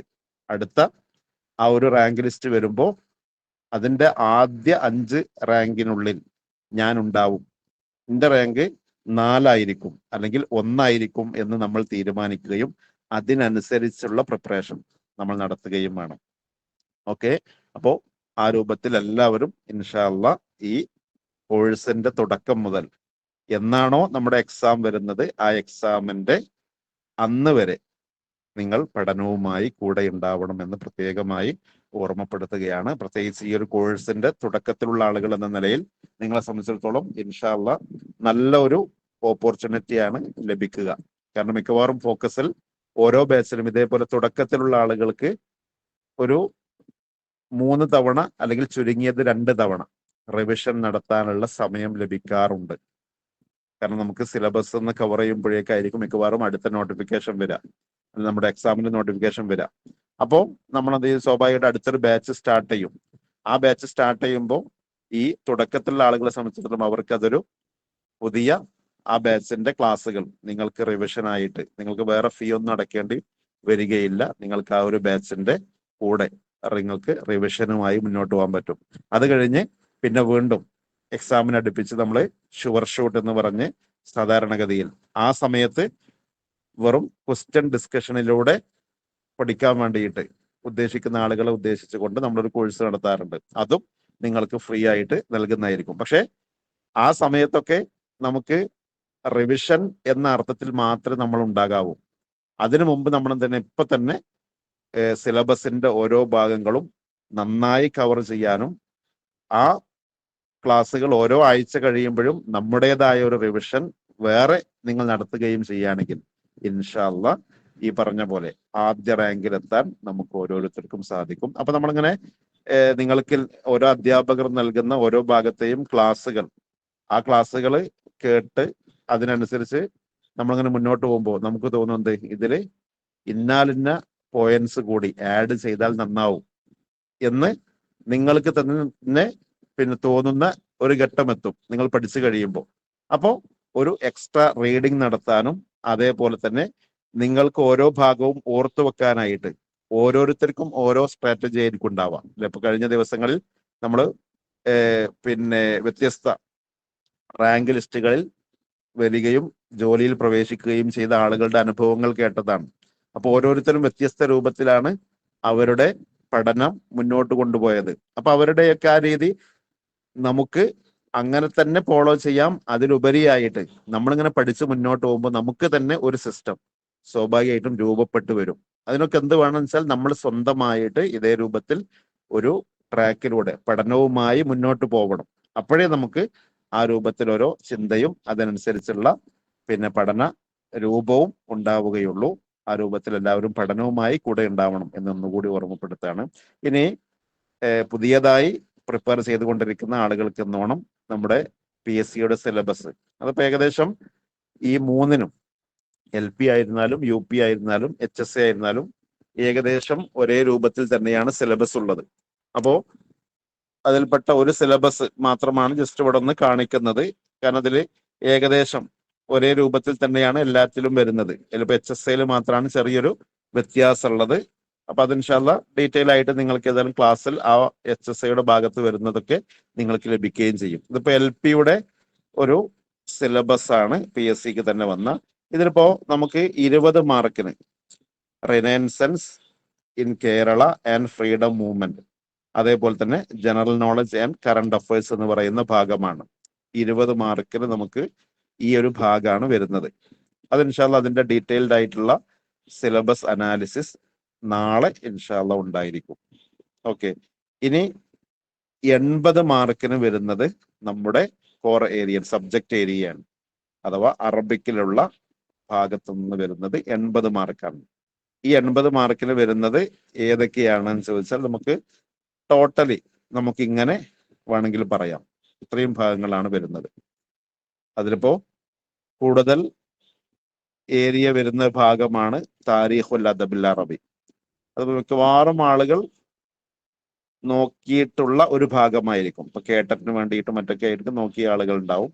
അതേപോലെ ഓൾറെഡി PSC എക്സാമിന് പഠിച്ച ആളുകൾ എന്ന നിലയിൽ അങ്ങനെ നോക്കിയ ആളുകൾ ഉണ്ടാവും. താരീഖുൽ അദബുൽ അറബി അതിപ്പോ ജാഹിലി കാലഘട്ടം മുതൽക്ക് നമ്മളിപ്പോ നിലകൊള്ളുന്ന മോഡേൺ പീരീഡ് വരെയുള്ള അറബി സാഹിത്യ ചരിത്രം. അപ്പൊ അതില് മൊത്തത്തിൽ അറബി സാഹിത്യ ചരിത്രം അങ്ങനെ പഠിക്കാൻ നമുക്കില്ല. മറിച്ച് ഓരോരോ കാലഘട്ടത്തിലും പ്രധാനപ്പെട്ട ഭാഗങ്ങൾ അതിൽ തന്നെ മിക്കവാറും നമുക്ക് ഓരോ സാഹിത്യകാരന്മാരെ കുറിച്ചാണ് നമുക്ക് ചോദ്യങ്ങളിൽ വരാറുള്ളത്, അവരുടെ പ്രധാനപ്പെട്ട വർക്കുകൾ. പിന്നെ അതില് ചില കാലഘട്ടങ്ങളിൽ വന്നിട്ടുള്ള പ്രധാനപ്പെട്ട ചില ആ കാലഘട്ടത്തിൽ പ്രസിദ്ധമായ ചില കലകൾ ഉണ്ടാവും. ഏതുപോലെ ഇപ്പോ നമ്മളിപ്പോ ജാഹിലി കാലഘട്ടമാണെങ്കിൽ അവിടെ ഇപ്പൊ മുഅല്ലഖാത്ത്, അതേപോലെ പിന്നെ സ്പെയിൻ ലിറ്ററേച്ചറിൽ നമ്മൾ പ്രത്യേകമായി പഠിക്കുന്ന ഒരു ഇനമാണ് മുവഷഹാത്ത്. അപ്പൊ അങ്ങനെ പ്രത്യേകമായി ചില കാലഘട്ടങ്ങളിൽ രൂപം കൊണ്ട കലകൾ ഉണ്ടാവും, അല്ലെങ്കിൽ പ്രത്യേകമായ ഇനം ഉണ്ടാവും. അപ്പൊ അതുമായി റിലേറ്റഡ് ആയിട്ടുള്ള പ്രധാനപ്പെട്ട ചില കാര്യങ്ങളൊക്കെ ആയിരിക്കും നമ്മൾ ഓർത്തു വെക്കേണ്ടി വരിക. ബാക്കി മിക്കവാറും ആ കാലഘട്ടത്തിലെ സാഹിത്യകാരന്മാരെ കുറിച്ചും അവരുടെ വർക്കുകളെ കുറിച്ചുമാണ് നമുക്ക് സാധാരണഗതിയിൽ പഠനത്തിൽ ഉണ്ടാവാറുള്ളത്. പിന്നെ ഇൽമുൻ നഹ്വാണ്, അറബിക് ഗ്രാമർ. ഈ അറബിക് ഗ്രാമറിന്റെ പ്രത്യേകത വെച്ചാൽ നമ്മൾ ഒന്നുകൂടി അപ്ലിക്കേഷൻ ലെവലിൽ തന്നെ ഈ ഒരു അറബിക് ഗ്രാമർ പഠിച്ചാലായിരിക്കും നമുക്ക് ഒന്നുകൂടി പിന്നെ എക്സാമിന് ശോഭിക്കാൻ സാധിക്കുക. കാരണം ഡയറക്റ്റായി ചോദിക്കുന്ന രൂപം ഉണ്ടാവാറുണ്ട്. ഇപ്പൊ ഈ വർഷം തന്നെ ചോദിച്ച ഒരു ക്വസ്റ്റനിൽ, അഥവാ HSIയുടെ ക്വസ്റ്റ്യൻ പേപ്പറിൽ മിക്കവാറും നഹവിൽ നിന്ന് വന്ന ചോദ്യങ്ങളെല്ലാം ഡയറക്റ്റ് ചോദ്യങ്ങളായിരുന്നു, അല്ലെ, സിമ്പിളായ ചോദ്യങ്ങളായിരുന്നു. എന്നാൽ ബാക്കി LP UP എക്സാമിനേഷന് കുറെയൊക്കെ നമുക്കൊന്നുകൂടി അപ്ലിക്കേഷൻ ലെവലിലാണ് ക്വസ്റ്റ്യൻസ് വന്നിട്ടുള്ളത്. അപ്പോൾ ഏത് രൂപത്തിൽ ക്വസ്റ്റ്യൻ വന്നാലും നമുക്ക് ആൻസർ ചെയ്യാൻ സാധിക്കണം. അപ്പൊ അതുകൊണ്ട് തന്നെ നമ്മുടെ ഇൽമുൻ നഹവിന്റെ ക്ലാസ് നിങ്ങൾക്ക് ഡീറ്റെയിൽ ആയിട്ടുള്ള ക്ലാസ്സുകളാണ് ലഭിക്കുക. അത് നിങ്ങൾ പരമാവധി ലൈവായി തന്നെ പങ്കെടുക്കാനും ആ ക്ലാസ്സുകൾ പരമാവധി നിങ്ങൾ നന്നായി വർക്കൗട്ട് ചെയ്യാനും ശ്രദ്ധിക്കണമെന്ന് പ്രത്യേകമായി ഓർമ്മപ്പെടുത്തുകയാണ്. എന്ത് ഡൗട്ട്സ് ഉണ്ടെങ്കിലും നിങ്ങൾക്ക് അടുത്ത ക്ലാസ്സുകളിലും മറ്റൊക്കെ ആയിട്ട് അത് ക്ലിയർ ചെയ്യാൻ നിങ്ങൾക്ക് സൗകര്യം ഉണ്ടാവും. പക്ഷെ അതെന്ത് ചെയ്യണം, നിങ്ങൾ ഉപയോഗപ്പെടുത്തണം. ആ രൂപത്തിൽ തന്നെ നിങ്ങൾ എന്ത് ചെയ്യുക, നന്നായിട്ട് പഠിക്കണമെന്ന് പ്രത്യേകമായി ഓർമ്മപ്പെടുത്തുകയാണ്. ഈ ഇൽമുൻ നഹവ്, അതേപോലെ തന്നെ ഇൽമുൽ ബലാഗ, ഇൽമുൽ അറൂദ് തുടങ്ങിയിട്ടുള്ള വിഷയങ്ങളൊക്കെ നിങ്ങൾ എന്താ വെച്ചാൽ ഡെയിലി പരമാവധി എന്ത് ചെയ്യുക, അതിന് സമയം മാറ്റിവെക്കുക. പരമാവധി എന്ത് ചെയ്യാന്ന് വെച്ചാൽ ഇത്തരം വിഷയങ്ങൾക്ക് നിങ്ങൾ ഡെയിലി ചെറിയൊരു സമയം മാറ്റിവെക്കുക. ഫുൾ ടൈം പഠിക്കുക എന്നുള്ളതല്ല, മറിച്ച് ചെറിയൊരു സമയം നിങ്ങൾ അതിനു വേണ്ടിയിട്ട് മാറ്റിവെച്ചാൽ നമുക്ക് അത് മറ്റുള്ള വിഷയങ്ങളോട് കൂടെ തന്നെ അങ്ങനെ കൊണ്ടുപോകാൻ പറ്റും. പിന്നെ ഇൽമുൽ ബലാഗ, അതേപോലെ തന്നെ ഇൽമുൽ അറൂദ്, അതിന്റെ കൂടെ തന്നെ നമുക്കൊരു മൊഡ്യൂളായി വരുന്നതാണ് അന്നഖദുൽ അദബി എന്ന് വെച്ചാൽ ലിറ്റററി ക്രിറ്റിസിസം. അപ്പോ ഇവ മൂന്നും കൂടി ഒരു മൊഡ്യൂളായിട്ടാണ് നമുക്ക് സിലബസിൽ സാധാരണഗതിയിൽ വരാറുള്ളത്. പിന്നെ താരീഖുൽ അദബിൽ തന്നെ പ്രത്യേകമായി സാധാരണ ചോദ്യം കൂടുതലായി വരുന്ന, എല്ലാ എക്സാമുകൾക്കും നന്നായി വരുന്ന ഒരു ഭാഗമാണ് ഇന്ത്യൻ അറബിക് ലിറ്ററേച്ചർ. അതിൽ തന്നെ നമ്മൾ കേരളത്തിലായതുകൊണ്ട് കേരളത്തിലെ അറബി സാഹിത്യവുമായി ബന്ധപ്പെട്ട ഏരിയ.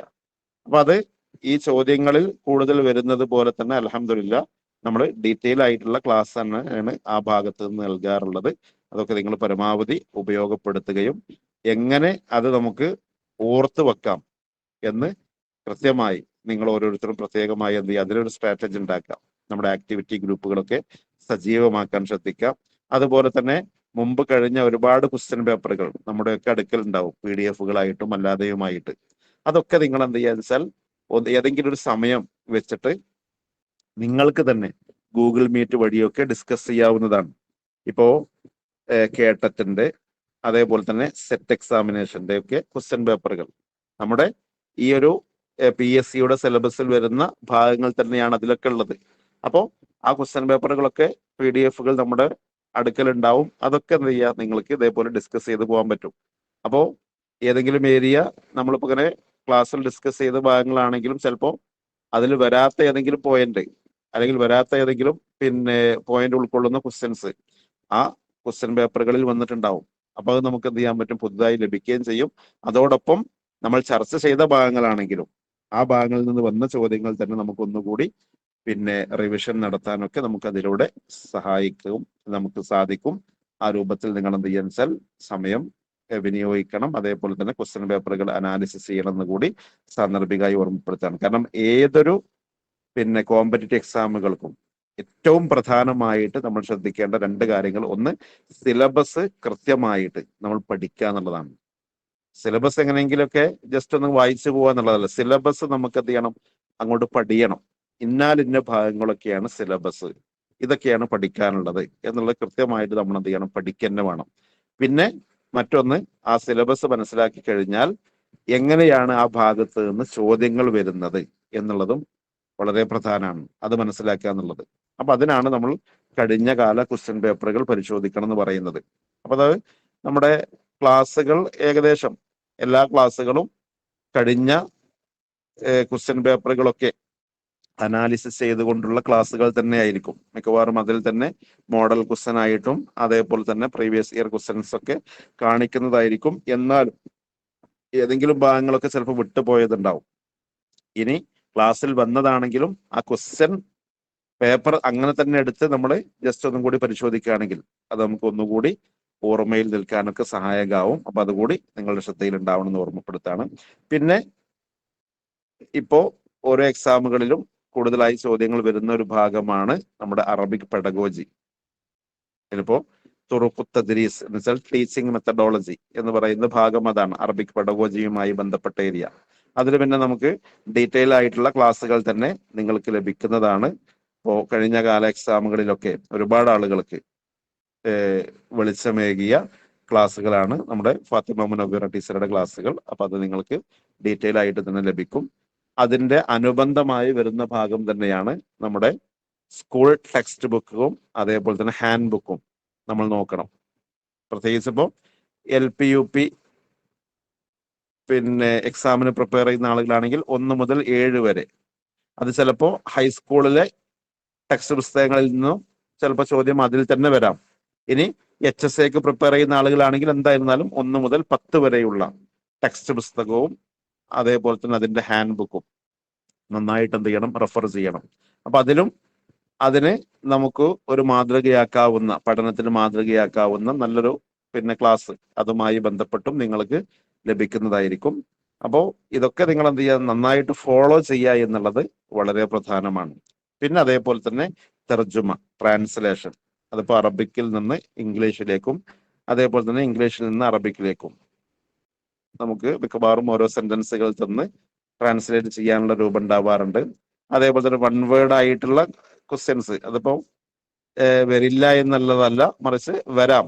പക്ഷെ അതിനേക്കാളും കൂടുതൽ നമുക്ക് ഇതേ രൂപത്തിൽ ഇപ്പൊ മോഡേൺ പ്രയോഗങ്ങൾ, പ്രത്യേകിച്ച് ഇപ്പൊ മജല്ലകളില് അതേപോലെ തന്നെ പത്രങ്ങളിലൊക്കെ ഉള്ള ഓരോ പ്രയോഗങ്ങളൊക്കെ സാധാരണഗതിയിൽ പിന്നെ എക്സാമുകൾക്ക് വരാറുണ്ട്. അപ്പോൾ അതൊക്കെ നമുക്ക് ഏത് രൂപത്തിൽ പ്രിപ്പയർ ചെയ്യണം എന്നുള്ളതും അതുമായി റിലേറ്റഡ് ആയി വരാവുന്ന നമ്മൾ ശ്രദ്ധിക്കേണ്ട കാര്യങ്ങളൊക്കെ ഉൾപ്പെടുത്തിയിട്ടുള്ള ക്ലാസ്സുകളും നിങ്ങൾക്ക് ലഭിക്കുന്നതായിരിക്കും. ഇതിനോട് കൂടെ ഇൻഷാ അല്ലാഹ് നമ്മളിപ്പോ ഈ ഒരു പുതിയ ബാച്ചിലുള്ള ആളുകൾക്ക് എന്നോണം നമ്മൾ ഉദ്ദേശിക്കുന്ന ഒരു രൂപമാണ് ഈ PSC സിലബസിലുള്ള ക്ലാസ്സുകൾക്ക് പുറമെ ട്രാൻസ്ലേഷൻ പോലെയുള്ള വിഷയങ്ങൾ, അതേപോലെ തന്നെ നമുക്ക് ഇനി അഥവാ ഇപ്പോൾ PSC എക്സാം എന്നുള്ളത് മാത്രമല്ല ഇപ്പൊ നമ്മുടെ മുമ്പിലുള്ള വഴി എന്ന് പറയുന്നത്, PSC അല്ലാത്ത വഴികളും ഒരുപക്ഷെ അറബി കൈകാര്യം ചെയ്യുന്ന ആളുകൾ എന്ന നിലയിൽ നമുക്ക് ഇതിനേക്കാളും നല്ല വഴികൾ നമ്മുടെ മുമ്പിലുണ്ട്. അപ്പോൾ അതിനൊക്കെ സഹായകമാവുന്ന രൂപത്തിലുള്ള പിന്നെ ക്ലാസ്സുകളും ഇൻഷാ അല്ലാഹ് ഇനി നമ്മുടെ PSC ബാച്ചിലുള്ള ആളുകൾക്ക് എന്നോണം തന്നെ നമ്മൾ പ്രത്യേകമായി പ്ലാൻ ചെയ്തിട്ടുണ്ട്. നിങ്ങളൊക്കെ അറിഞ്ഞിട്ടുണ്ടാവും, ഫോക്കസ് മുസ്തഖ്ബൽ എന്ന് പറയുന്ന ആ ഒരു പ്രോഗ്രാം. അത് യഥാർത്ഥത്തിൽ അതിനുകൂടി നമ്മൾ പിന്നെ കണ്ടുകൊണ്ട് പ്ലാൻ ചെയ്തതാണ്. അപ്പൊ അതിന്റെ ഒരു ഓഫ്ലൈൻ ആയിട്ടുള്ള ഒരു തുടക്കമാണ് യഥാർത്ഥത്തിൽ ഈ ഒരു ഞായറാഴ്ച നമ്മൾ തുടങ്ങുന്നത്. അതോടുകൂടെ ഇൻഷാ അല്ലാഹ് അതിന്റെ ഒരു തുടർച്ച നമ്മൾ ഈ ഒരു ഫോക്കസ് ഫാമിലി അംഗങ്ങൾക്ക് അഥവാ പ്രത്യേകിച്ച് PSC ഫാമിലി അംഗങ്ങൾക്ക് ഫ്രീ ആയിട്ട് തന്നെ നൽകണം എന്നുള്ളതാണ് നമ്മൾ ഉദ്ദേശിക്കുന്നത്. എല്ലാം കൃത്യമായി പൂർത്തീകരിക്കാൻ അതിന്റെ നമ്മൾ ഉദ്ദേശിക്കുന്ന രൂപത്തിൽ തന്നെ എല്ലാവർക്കും ഉപകാരപ്പെടാൻ നിങ്ങൾ ഓരോരുത്തരും പ്രാർത്ഥിക്കണമെന്ന് കൂടി പ്രത്യേകമായി ഓർമ്മപ്പെടുത്താണ്. അതായത് ഇപ്പോൾ നമ്മളിപ്പോ PSC എക്സാമിനൊക്കെ വേണ്ടിയിട്ട് നന്നായി പ്രിപ്പയർ ചെയ്തു, ഒരുപക്ഷെ നമുക്ക് PSC വഴി ഒരു ജോലി ലഭിച്ചില്ലെങ്കിലും ഈ അറബി ഭാഷ നേടിയ ആളുകൾ എന്ന നിലയിൽ നമുക്ക് മറ്റു പല മേഖലകളിലേക്കും തിരിയാൻ കൂടി പറ്റുന്ന രൂപത്തിൽ തന്നെ നമ്മൾ ഓരോരുത്തരും കൂടെ സഞ്ചരിക്കുകയാണെങ്കിൽ നമുക്കൊക്കെ മുന്നോട്ട് പോകാവുന്ന രൂപത്തിൽ തന്നെയാണ് നമ്മൾ പ്ലാൻ ചെയ്തിട്ടുള്ളത് ഇൻഷാ അല്ലാഹ്. അപ്പോൾ ഈ ട്രാൻസ്ലേഷനിലൊക്കെ നിങ്ങൾക്ക് ഒന്നുകൂടി അവഗാഹം ലഭിക്കുന്നതായിരിക്കും. അതിന് നമ്മളെന്താണ് നമ്മുടേതായ ഭാഗത്ത് നിന്നുള്ള വർക്കൗട്ട് കൂടി ഉണ്ടാവണം. അതെല്ലാവരും ശ്രദ്ധിക്കണമെന്ന് ഓർമ്മപ്പെടുത്താണ്. പിന്നെ ഇതിലിപ്പോ മാലൂമാത്ത് ആമ എന്ന് പറയുമ്പോൾ അറബിക് GK ആണ്. അറബ് ലോകവുമായി ബന്ധപ്പെട്ട് നമ്മൾ സാധാരണ എക്സാമുകൾക്കൊക്കെ വരുന്ന ഭാഗങ്ങൾ നമ്മളൊന്നുകൂടി ഫോക്കസ് ചെയ്ത് ക്ലാസ്സുകൾ ലഭിക്കുന്നതായിരിക്കും. അതൊക്കെ നമ്മൾ എന്ത് ചെയ്യണം, കൃത്യമായി പഠിക്കണം. ഇനിയിപ്പോൾ ഇതിൽ ഓരോന്നും ആ സിലബസിൽ വന്ന ഭാഗങ്ങൾ ഡീറ്റെയിൽ ആയിട്ട് ഇവിടെ നൽകിയിട്ടുണ്ട്. ഇതിപ്പോ PDF നിങ്ങൾക്ക് ലഭിക്കുന്നതായിരിക്കും. ആ സമയത്ത് നിങ്ങൾ നോക്കിയാൽ മതി. ഇപ്പൊ നഹവും സർഫുമായി ബന്ധപ്പെട്ട് അതിലിപ്പോ നമ്മൾ പഠിക്കേണ്ട ഓരോ ഭാഗങ്ങളും ഡീറ്റെയിൽ ആയിട്ടുണ്ട്. അതൊക്കെ ഏതായാലും ഇനി ക്ലാസ്സുകൾ ലഭിക്കുന്നതായിരിക്കും. അപ്പൊ അതുകൊണ്ട് ഡീറ്റെയിൽ ആയിട്ട് ഇനി ഇത് പറയുന്നില്ല. നിങ്ങൾ PDF നോക്കിയാൽ തന്നെ നിങ്ങൾക്ക് ലഭിക്കുന്നതായിരിക്കും. ഈ PDF നിങ്ങൾക്ക് ഗ്രൂപ്പിൽ അയച്ചു തരുന്നതായിരിക്കും. ആ സമയത്ത് നിങ്ങൾ നോക്കിയാൽ മതി. അപ്പൊ അതില് ഇത്രയും ഭാഗങ്ങൾ സ്വാഭാവികമായിട്ടും ഇപ്പൊ സിലബസിൽ വന്ന ഭാഗങ്ങൾക്ക് പുറമെ അവസാനം ഇങ്ങനെയും കൊടുത്തായിട്ട് കാണാം. അതുകൂടി നമ്മൾ ശ്രദ്ധിക്കേണ്ടതാണ്. അതായത് സിലബസ് കൃത്യമായിട്ട് ഓരോ ഭാഗവും കൊടുത്തു. പിന്നെ അതിന് പുറമെ നമ്മളിപ്പോ ഓരോ എക്സാമും എഴുതുമ്പോൾ ഇതിലിപ്പോ ഒരു മിനിമം നമ്മളിപ്പോ ഇതിന്റെ ഒരു ക്വാളിഫിക്കേഷൻ ആയി കാണേണ്ടത് ഇനി ഏതായിരുന്നാലും ഡിഗ്രിയാണ്. എന്നുവെച്ചാൽ അറബിക്കിൽ പിന്നെ ബാച്ചലർ ഓഫ് ആർട്സ് നേടിയ ആളുകളായിരിക്കും നമ്മൾ. ചിലപ്പോ പ്രിലിമിനറി കഴിഞ്ഞ ആളുകളും അതേപോലെ മുമ്പത്തെ 2019 മുമ്പാണെങ്കിൽ ഓറിയന്റൽ SSLC കഴിഞ്ഞ് അതിനുശേഷം കേട്ടറ്റ് എടുത്ത ആളുകളൊക്കെ ഉണ്ടായിരിക്കും. എന്നാൽ ഇപ്പോ ഒരു മിനിമം ഒരാളുടെ അറബിക്കിലുള്ള ക്വാളിഫിക്കേഷനായി നമ്മൾ ഇനി കാണേണ്ടത് ഏതാണ്? BA ആണ്. അപ്പൊ അതുകൊണ്ട് തന്നെ നമ്മളിപ്പോ കാലിക്കറ്റ് യൂണിവേഴ്സിറ്റി അല്ലെങ്കിൽ കേരള യൂണിവേഴ്സിറ്റിയിലൊക്കെ BA അറബിക്കിൽ ഒരാൾ പഠിക്കുന്ന ഭാഗങ്ങൾ, ആ ഭാഗങ്ങൾ നമ്മൾ എന്ത് ചെയ്യണം, ഏകദേശം ഒന്ന് മനസ്സിൽ കാണണം. അതനുസരിച്ചെങ്കിലുള്ള ഒരു ക്വസ്റ്റ്യൻ ആയിരിക്കും നമ്മൾ പ്രതീക്ഷിക്കേണ്ടത്. അതാണ് ഇപ്പോൾ ഇവിടെ പറഞ്ഞിട്ടുള്ളത്. അതായത് ഈ ഡീറ്റെയിൽ ആയിട്ടുള്ള സിലബസിന് പുറമെ മിക്കവാറും എന്ത് വെച്ചാൽ നമ്മുടെ എഡ്യൂക്കേഷണൽ ക്വാളിഫിക്കേഷൻ അനുസരിച്ചുള്ള ക്വസ്റ്റ്യൻസും നമുക്ക് എന്ത് ചെയ്യാം, പ്രതീക്ഷിക്കാം. അതും വരാം. അതേപോലെ തന്നെ ഇനി സിലബസ് ഇങ്ങനെ കൃത്യമായി ഓരോ ഭാഗവും കൊടുത്തിട്ടുണ്ടെങ്കിലും ആ ഭാഗത്തുനിന്ന് മുഴുവനായിട്ട് ചോദ്യം ചോദിച്ചോളണമെന്നില്ല.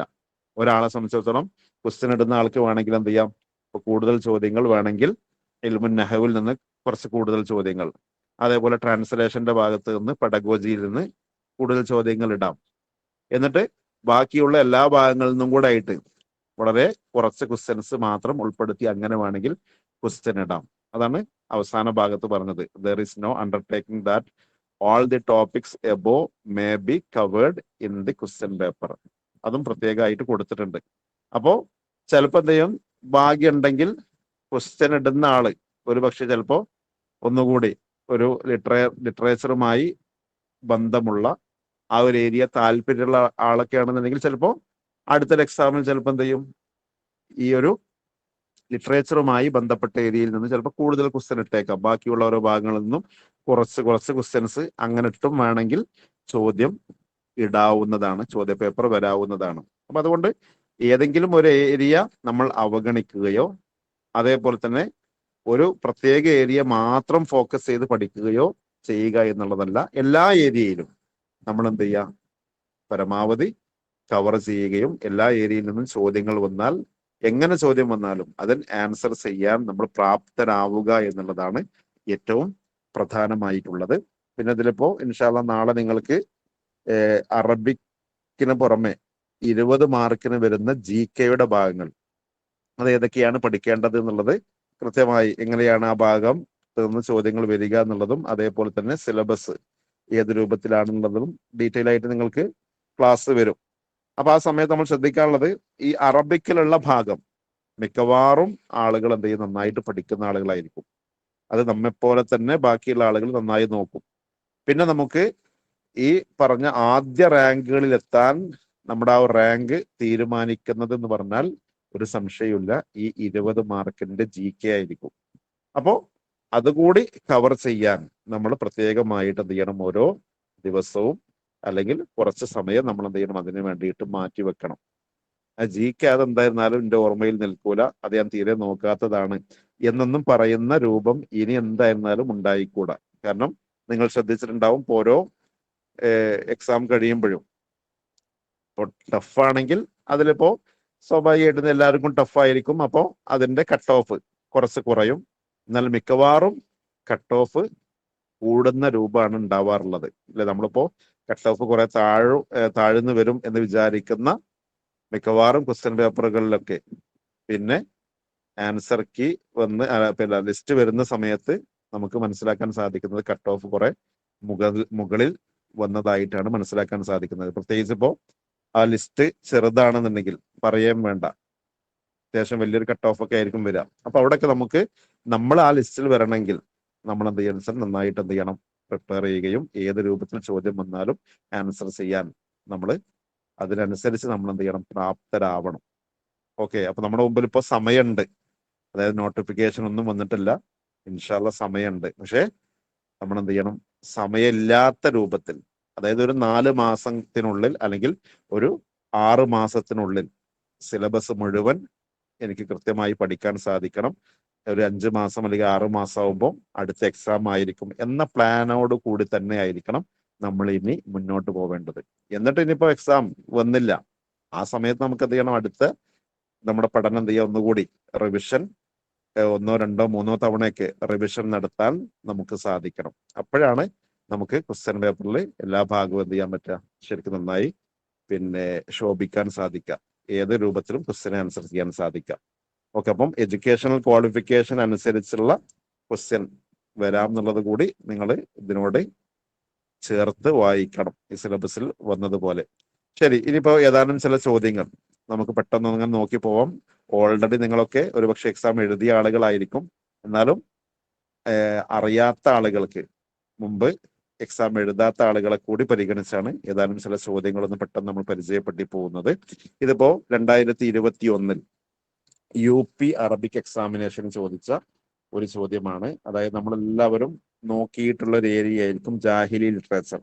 അതിൽ നിന്ന് ചോദിച്ച ഒരു ചോദ്യമാണ് ലൈസ മിൻ ഖസ്വാഇസി അശ്ശിഅരിൽ ജാഹിലി, എന്നുവെച്ചാൽ ജാഹിലി കാലഘട്ടത്തിലെ കവിതകളുടെ പ്രത്യേകതകളിൽ പെടാത്തത് എന്നാണ് ഇപ്പോൾ ചോദിച്ചിട്ടുള്ളത്. അപ്പോ ഇതിലിപ്പോ 3 കാര്യങ്ങൾ ജാഹിലി കാലഘട്ടത്തിലെ കവിതയുടെ പ്രത്യേകതകളിൽ പെട്ടതാണ്. നിങ്ങളൊന്ന് വായിച്ചു നോക്കുക, എന്നിട്ട് ആൻസർ ചെയ്യാൻ ശ്രമിക്കുക. ഓൾറെഡി ഇത് പലതവണ ആൻസർ ചെയ്ത ആളുകൾ ഈ കൂട്ടത്തിൽ ഉണ്ടാവും. നമ്മുടെ കഴിഞ്ഞ ബാച്ചിലൊക്കെ ഉള്ള ആളുകൾ ഓൾറെഡി കണ്ട ക്വസ്റ്റ്യൻ ആയിരിക്കും.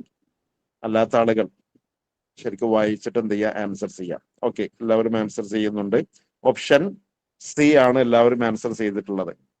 അപ്പോ ഇതിലിപ്പോ ഓപ്ഷൻ എ അഷ്യാറുൽ ജാഹിലി ദീവാനു ഹയാത്തിൽ അറബ് ഫി അസ്രിഹിം എന്നുള്ളതാണ്. എന്ന് വെച്ചാൽ ജാഹിലി കവിത അത് അറബികളുടെ ജീവിത രേഖയായിരുന്നു അക്കാലഘട്ടത്തിലെ. അപ്പോ അറബികളുടെ അന്നത്തെ ജീവിത രേഖയാണ് അവരുടെ കവിത എന്ന് പറഞ്ഞാൽ അത് ശരിയാണ് അല്ലെ. കാരണം അഷ്യാറു ദീവാനുൽ അറബ് എന്ന് പ്രത്യേകമായി ജാഹിലി കാലഘട്ടത്തെ കവിതയെ കുറിച്ച് പറയപ്പെടുന്ന ഭാഗമാണ്. പിന്നെ അടുത്തത് തൂജദു അഗ്റാൽ കസീറ ഫി ഖസീദ ജാഹിലിയ വാഹിദ, ഒരൊറ്റ കവിതക്ക് തന്നെ ഒരുപാട് ഒബ്ജക്റ്റീവ്സ് ജാഹിലി കാലഘട്ടത്തിലെ കവിതക്ക് കാണാമായിരുന്നു എന്നുള്ളതാണ്. അതും ശരിയാണ്, അതും നമുക്കറിയുന്ന കാര്യമാണ്. എന്ന് വെച്ചാൽ മിക്കവാറും ഹബീബത്തിനെ അല്ലെങ്കിൽ ഹബീബത്തിന്റെ ആ ഒരു ഹബീബത്തുമായി ജീവിച്ച ഓർമ്മകൾ അയവിറക്കിക്കൊണ്ടായിരിക്കും കവിത ആരംഭിക്കുക. പിന്നെ അതെന്ത് ചെയ്യും, അവരുടെ യുദ്ധവുമായി ബന്ധപ്പെട്ട കാര്യങ്ങൾ പരാമർശിക്കുന്നുണ്ടാവും.